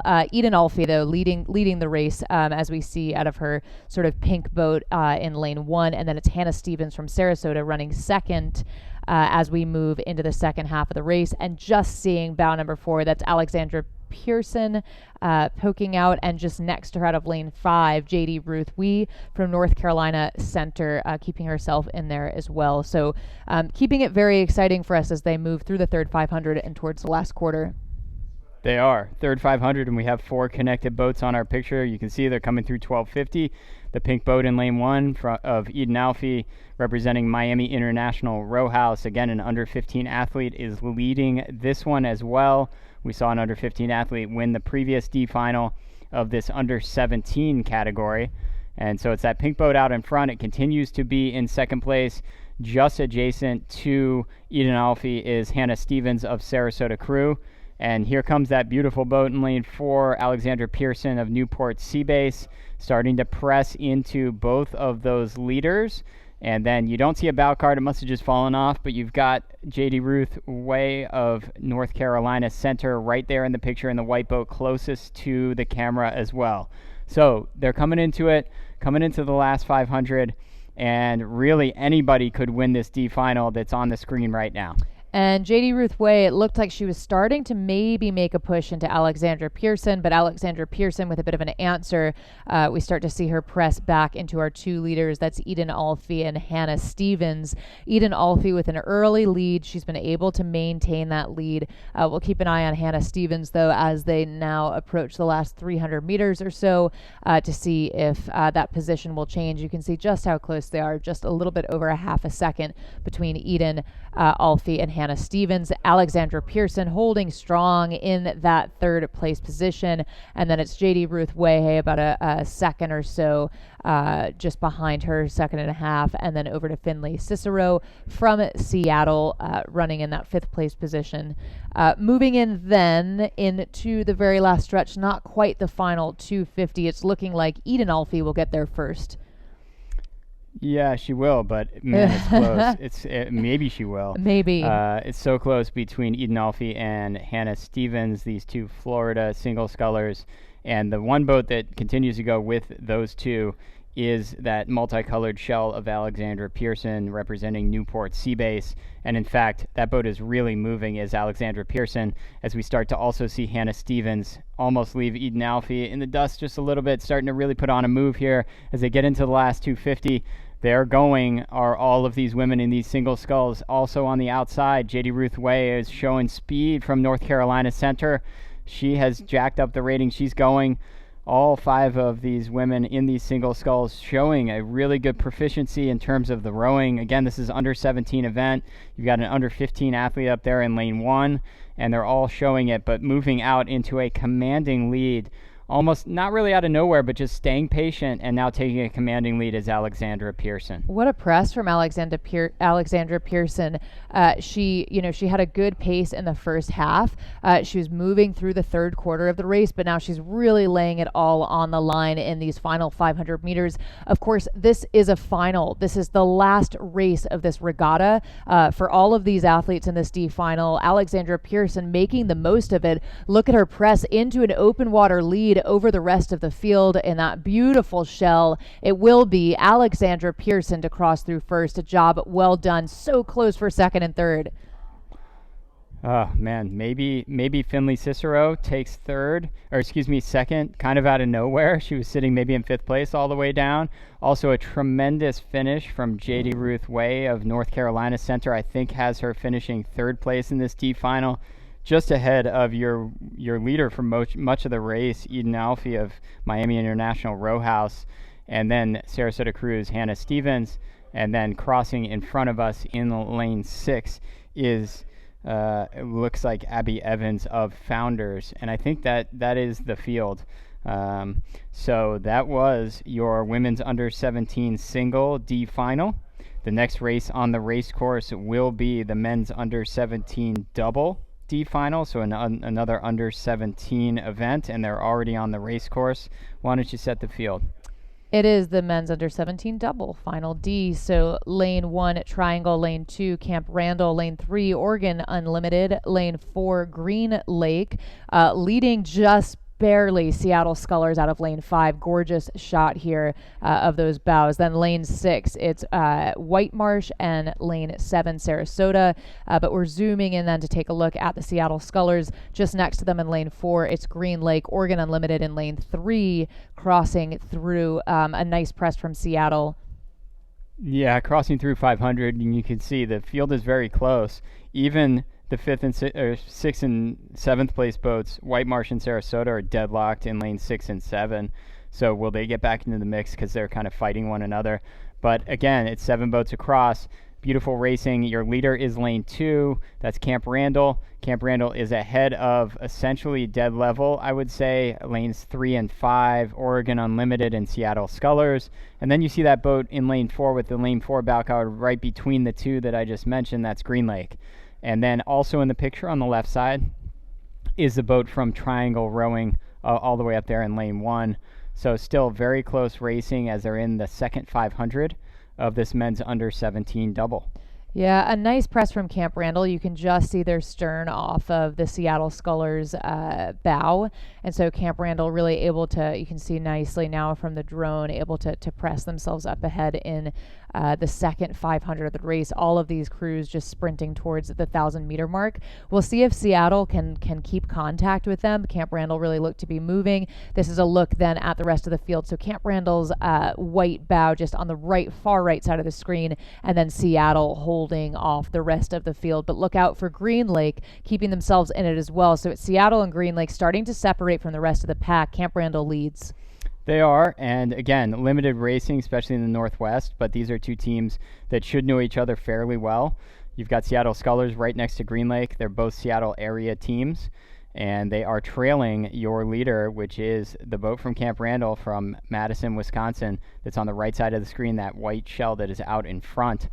And they continue to be out in front, those two Seattle boats sitting in second and third place. And we'll see as they come through. I think Oregon Unlimited is sitting in fourth place, but we'll see exactly. And you see that margin. It's probably going to be less than half a second for those two Seattle crews as they come through. And then dead level, lanes 1 and 2, Triangle, who are the, Triangle and Oregon Unlimited, I think. Maybe they're not in the right lanes, or maybe we've been calling this wrong the whole way. No, it's Camp Randall out in front, and then you see just how close it is between Triangle and Oregon Unlimited. They were actually the same time coming through. I mean, that's what it looked like. It was like a couple inches at the halfway point. So more amazing racing. They're into the third 500. You can see it stroke for stroke. These two Seattle boats are going at one another for second and third place. Yeah, nice effort from Camp Randall. They're up in front, but we're a picture now looking at Seattle and Green Lake. So lanes 4 and 5. Seattle had the advantage, of course, as we can see. Green Lake has taken it by about a half a bow deck. So Green Lake on the move to slip into second place and push Seattle, I believe, back into third. Camp Randall, though, running first. You can see them out of lane 2, just out of the picture barely. You can see their stern deck a little bit, and a real race happening between Seattle and Green Lake. We'll get a sense of where these athletes are as they move towards the last stretch, but a good push from Green Lake indeed over the last 20-30 strokes, and they've now overtaken Seattle Scullers out of lane 5. So Camp Randall leads, then Green Lake puts themselves into a second place position, and then it's back to Seattle, and on the far side, Triangle out of lane 1. Big time third 500 speed from Green Lake has them now open water ahead of Seattle Scullers. I mean, they were stroke for stroke until Green Lake started to find another gear, and they're now a full length ahead of Seattle Scullers. And then it looks like boat a lane closer to us, White Marsh, has pushed up ahead of Triangle, and so White Marsh really also showing a very strong third 500 in this under 17 double. And then it's Oregon Unlimited and Sarasota Crew, I think in that order, in 6th and 7th place. But now up front, it's even Camp Randall losing a large part of that lead as Green Lake continues to push. Yeah, Camp Randall maybe losing a little bit of the timing, it looks like, at the catch, a little bit of the technique perhaps, but still holding that first place position, so that's where they want to be. Then it is Green Lake, and then it's over to Seattle, followed by Triangle running 4th, then White Marsh, Oregon Unlimited, and Sarasota. We'll see if Camp Randall can hold onto their lead. Again, this is a final, so everything on the line. These are not qualifying positions, right? The name of the game is to get to the line as fast as possible and to cross it first. We'll see if Camp Randall can hold on to that because Green Lake is moving. They are. Green Lake, it's certainly the fastest mover in the third 500 of any boat on the water. They close the gap on Camp Randall, who's been the leader all the way down, and they moved away from Seattle Scullers, although Seattle Scullers now showing a little bit of a push. So what's going to happen with Camp Randall? We may have a new leader here as they get in front of us. It's very, very close now up front between the boats from Green Lake and the boat from Camp Randall. Again, Camp Randall's trying to go start to finish. I don't think that Green Lake is there yet, but they are pushing into Camp Randall to the point where I think when it gets in front of us, it's going to be extremely close at the finish. Those are your top two as they come through. This is a D final of the men's under 17 double, Colleen. What are we going to see in these last strokes? Oh, I think we're going to see just such a great effort. I mean, look at Camp Randall just trying to hold on to that lead. I think that Green Lake is getting a little bit more leverage. You see them with a bit of a cleaner finish into the back half of the stroke. It might be Camp Randall. In fact, I think it is. So Camp Randall able to hold Green Lake off, then coming through, it is Seattle. Then on the far side, Triangle, then out of lane 6, just crossing through, that is White Marsh, and then into their final few strokes here, the final crew on the course. Yeah, Oregon Unlimited coming across the line, and then Sarasota Crew in lane 7. So 7-boat racing here for a D final. It's the last race of the 2021 U.S. Rowing Youth National Regatta here at Nathan Benderson Park for each of these crews. And we're going to head right back up. No time to breathe. It's the women's under 17 double D final that's on the race course, and it's 4 boats. You see them coming down. You do see an early lead for Woodlands in lane 3, but also in the race in lane 2, far right, is Manhasset High School. Just to the left of your leader, Woodlands, is White Marsh in lane 4. And it's Sarasota Crew in lane 5 on the far left. So it has spaced out already, has this race, as they come through the halfway point already of the race course. And you can see that your leader, by about a half a length of open water, is Woodlands. Yeah, Woodlands with a nice first 1,000 rather. We see the 1,000-meter times coming in. It's Woodlands, then White Marsh, and then it looks like Sarasota coming through, followed by Manhasset, but Sarasota and Manhasset High School just ever so close. Woodlands holding a decisive lead. They're already in the third 500 of the race, so not so much further to go. They'll be coming up on the 750 meter mark soon. Woodlands solid lead. It's open water back to White Marsh. Keeping an eye, David, though, on the battle between Manhasset High School and Sarasota. Yeah, and that is a battle. They're almost connected. Looks like Sarasota is slightly ahead of Manhasset and maybe has pushed past them. I think Manhasset had Sarasota for a while, so Sarasota showing a little bit more speed through this third 500 currently than Manhasset High School. But out in front and pulling away is this boat from Woodlands, and they are pedal to the metal. That stroke rating is pretty high. Let's see if I can get a cadence on them. Their strike rate, how many strokes they're taking per minute. Only about 31, I guess. That is a manageable pace. We'll see if White Marsh can close the gap, which is pretty considerable. White Marsh out of Pennsylvania. Conshohocken, I always mispronounce it. Somebody's going to need to pull me aside and let me know how to pronounce it. But they're sitting in second place from White Marsh. Sarasota Crew still sitting in third place, and in fourth place continues to be Manhasset High School. And Sarasota, of course, will hope that they get a boost from the local hometown team on shore. We can see the crowd here from the tower, so a nice overhead look at our leaders. Woodlands, White Marsh, we know is running second. Then Sarasota, Manhasset High School, they're all coming in just shy of the 500 meter mark to go, and just a beautiful overhead shot. Then this is lane 3, Woodlands. So Woodlands really dominating, and we're seeing a more spaced out field than maybe we've seen the entire day so far, with Woodlands way out in front and White Marsh with the green. They are sitting in second place, and you can see that the gap from White Marsh back to Sarasota Crew is quite a bit of open water, and likewise Sarasota Crew back to Manhasset High School. So it is spaced out, but again, this is the last race on the race course here at our 2021 U.S. Rowing Youth National Regatta for these women's under 17 doubles, and they're going to try to get this race under their belts, get some more experience at this level, maybe move into possibly a different event moving forward if they age out of the under 17s moving forward. But it is Woodlands really dominating and continuing to dominate with several boat lengths of open water. White Marsh second, Sarasota Crew third, and Manhasset fourth. Yeah, that's right. I mean, these athletes are young, these under 17 athletes. And so, especially in the double, going from the double, you could easily grab two more teammates and move into a quad. There's, lots more experience for them to come. And as we've said, each race over the weekend is an experience in and of itself. So these athletes we're looking at Woodlands right now, they'll have taken what they learned from the semifinal, what they learned from the time trials, and this is really the culmination of the full weekend and the full effort at the Youth Nationals Regatta here this year.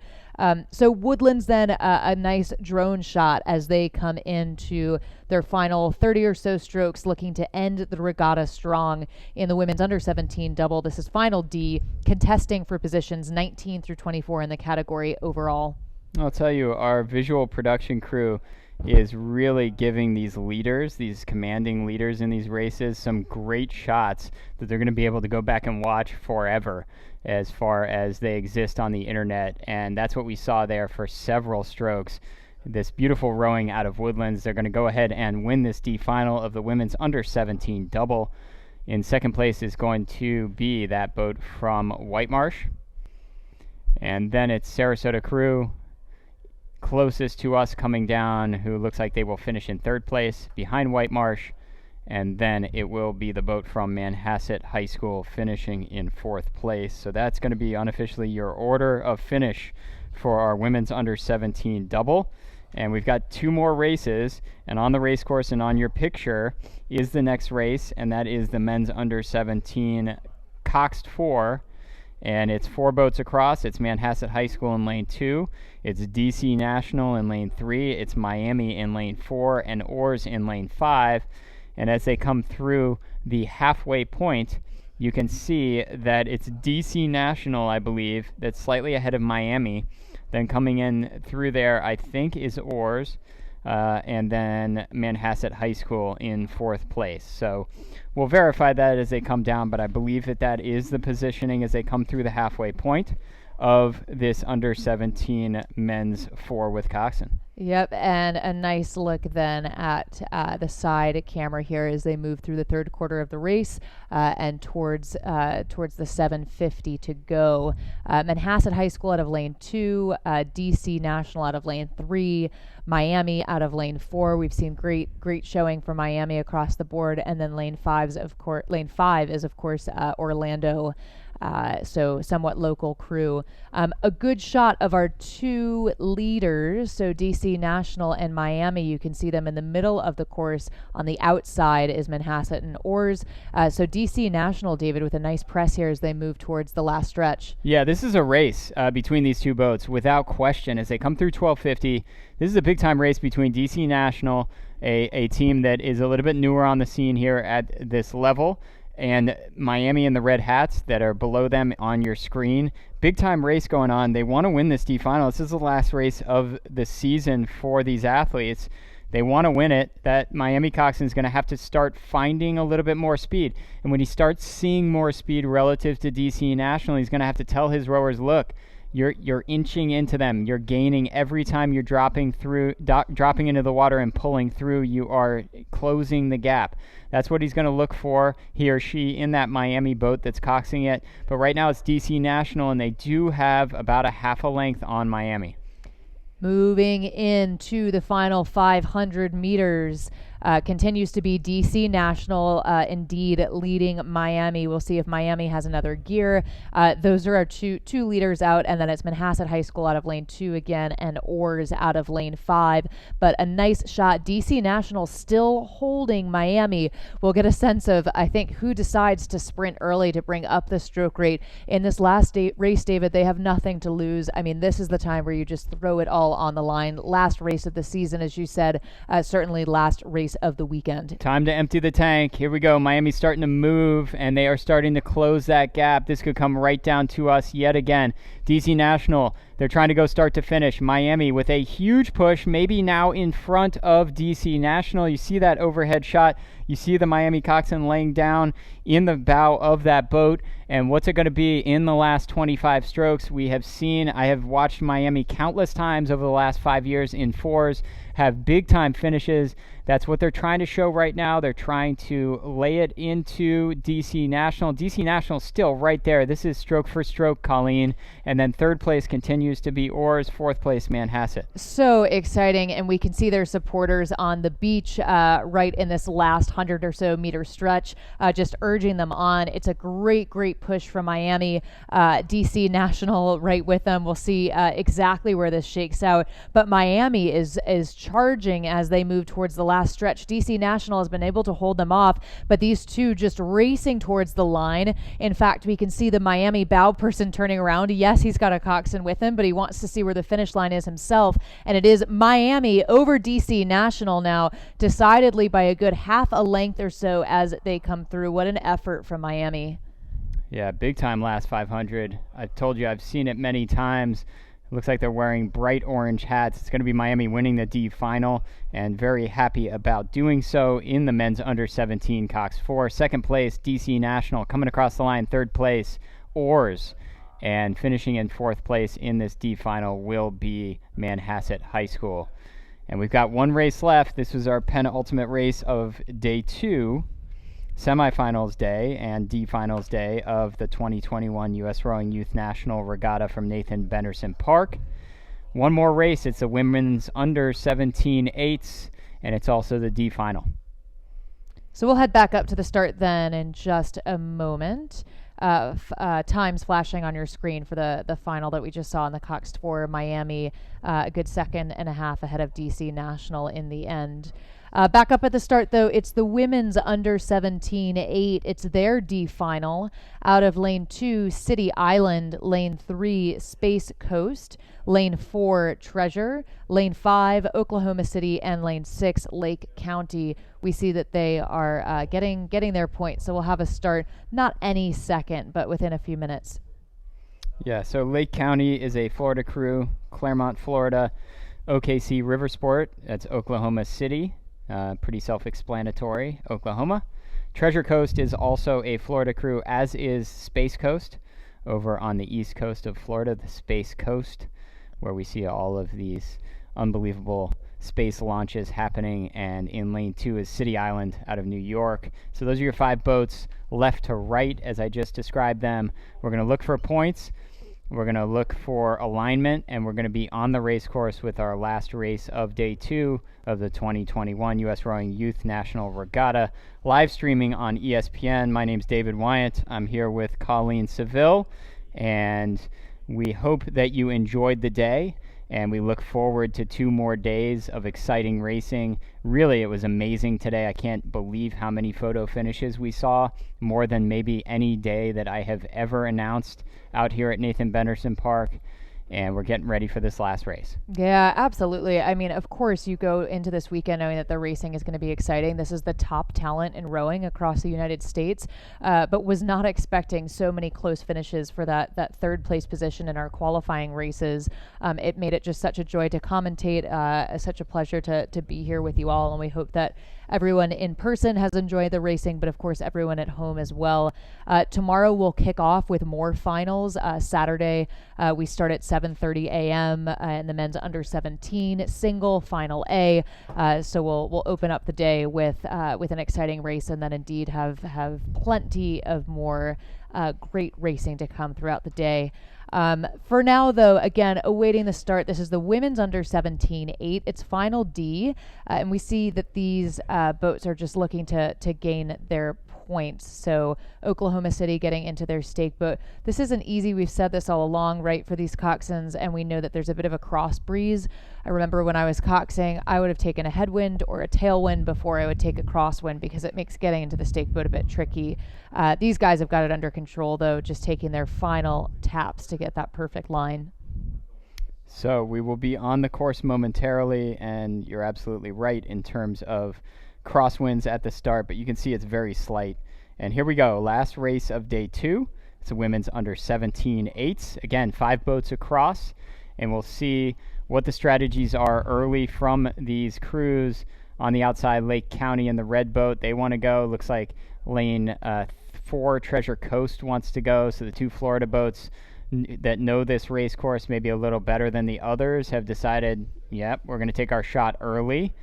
And it's Treasure Coast maybe out in front of the field so far. Also now moving quite well is Space Coast in lane 3 in a blue shell.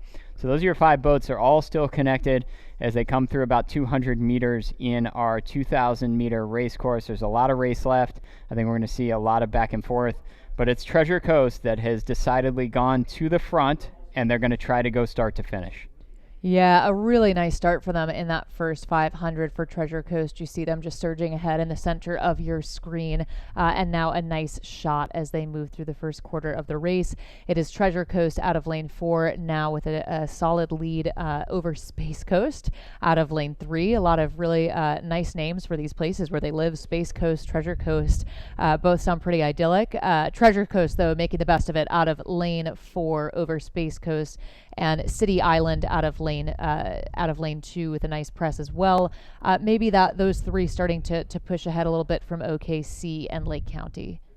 So maybe losing a little connection is Lake County from your leader Treasure Coast, but otherwise everybody else still connected to some extent. It's just that Treasure Coast is kind of pushed out and away from the field, and in fact they're about to break the overlap on second place, which is Space Coast. And you see them as they come through that 500 meter point, and it is Treasure Coast out in front of Space Coast, and then it's City Island and OKC ahead of Lake County, and really still a lot of bunched up racing. The only thing that we know so far, and it's still early, is that Treasure Coast had a very good first 500, and they're in the driver's seat. That coxswain really is going to have to start looking back to some extent. When I was coxing and I was sitting in a position like this, the big mental barrier for the rowers sometimes is getting the overlap broken. And what I mean by that is when your stern, the tip of your stern of that boat on the right side of the screen there, Treasure Coast, no longer is is touching any of the other boats if you look horizontally across the race course, and that's where they now are, is Treasure Coast, a couple seats of open water ahead of Space Coast. Yeah, right. That was always the call. Open water, break into open water. It's pretty thrilling when you do break into an open water lead. That's exactly what you want to do, is just kind of walk through your competitor and ideally break into that space. That's what Treasure Coast has done up in the front of the field. Taking a look then at bow number 5, that's Oklahoma City. Nice shift from them as well. They were a little bit further behind in the start, but they've managed to move themselves up. Yep, they're in second place is OKC River Sport. They've gotten past Space Coast. Those are the two boats on the right side of your screen. The white one was OKC River Sport, as you see an overhead shot of your leader, Treasure Coast. And they're rowing with what have become distinctive to me, the gold and blue blades of Treasure Coast, East Coast of Florida crew, and they are making it look very clinical. Those blades are looking pretty much the same all the way through. You see the bodies move together. That's what you want to see if you're on the sidelines and you've watched a lot of rowing or you're coaching that boat. It's a 1 length lead for Treasure Coast as they come through ahead of OKC River Sport. That 1 length is roughly 3.5 seconds. And then you see third place is Space Coast, and look, deadlock City Island, just slightly ahead of Lake County. Yeah, a nice press from Oklahoma City River Sport, again, to move them into that second place position. They weren't one of the first leaders off the line. In fact, I think they were running 4th in the first 500, so they've advanced a couple of spots. Treasure Coast, though, continuing to lead the charge into the second half, and as they advance towards the 750-meter mark. And yeah, really nice blade work from them, right? You can see the catch at the same time coming out of the finish together. So this rhythm and this technique really working for them as they close in towards the last stretch and come down to the beach. Yep, and a great picture of all 5 crews coming down. Last race of our day 2. It's a women's under 17 eights, and it's continuing to be led by Treasure Coast, although that lead has dwindled. It was actually open water at one point, and now it's OKC River Sport really charging in lane 5, and it's now down to about a half a length, maybe even less advantage for your leader, Treasure Coast. So are they going to respond? Is Treasure Coast going to respond? Is OKC River Sport going to continue to push through? That's what we're going to see up front. Sitting in third place continues to be Space Coast. Space Coast can't quite, it looks like, break the overlap on City Island in lane 2. And then sitting in 5th place is Lake County, closest to the beach, coming down in lane 6. Yeah, Oklahoma City. We'll see what they can accomplish in this last stretch. This is again the D final. It's the last race of the regatta, presumably the last race of the season for a lot of these athletes. Oklahoma City managed to put themselves up into that second place position. They are so close to Treasure Coast, 0.2 of a second at 500 meters to go. Do they have a sprint in them? They're well on their way. Space Coast running third. Yeah, here comes OKC River Sport. They're leading. They were maybe a fraction behind at 500, but now they are your new leader, and they are leading for the first time. They're ahead of Treasure Coast, so just a tremendous last 700 meters, the middle part of this race for OKC River Sport. Just more speed than everyone else, and it has OKC River Sport, the Orange Blades, ahead of Treasure Coast. Those two boats with open water back to continuing to be third place is Space Coast, but Space Coast is now starting to see some momentum come from the boat to their left, their port side coming down, and that is the boat from City Island, furthest from our finish line tower. 5th place continues to be Lake County in the all red coming down closest to the beach. But out front, it's OKC River Sport. What a move. What a huge 1,000 meters of speed to get them past Treasure Coast. Yeah, they had a bit of a patient race. They were not one of the fastest off the start, not even by a long shot, and then they've managed to really push themselves right around the 1,000, take momentum from the third 500, and it's looking like it'll be a really nice win for them in this D final. So Oklahoma City River Sport pushing themselves, not quite an open water lead, but perhaps actually, as now the angle that we can see from the tower, they do have open water, quite a bit of it, and in fact, and coming through the last 10-12 strokes. Big time last 1,000, one of the biggest we've seen relative to other boats in any event all day long. OKC River Sport will win the D final of the women's under 17 8, and they will finish ahead of second place Treasure Coast. Third place is going to be Space Coast in the blue, and then it's going to be City Island in their pink, ahead of the red of Lake County, as we conclude day 2 of the 2021 U.S. Rowing Youth National Regatta from Nathan Benderson Park. Again, my name's David Wyant, and I have been joined by the lovely Colleen Seville all day long. We'll join you the rest of the weekend. We hope that you tune back in and that you've enjoyed the broadcast. We'll see you tomorrow.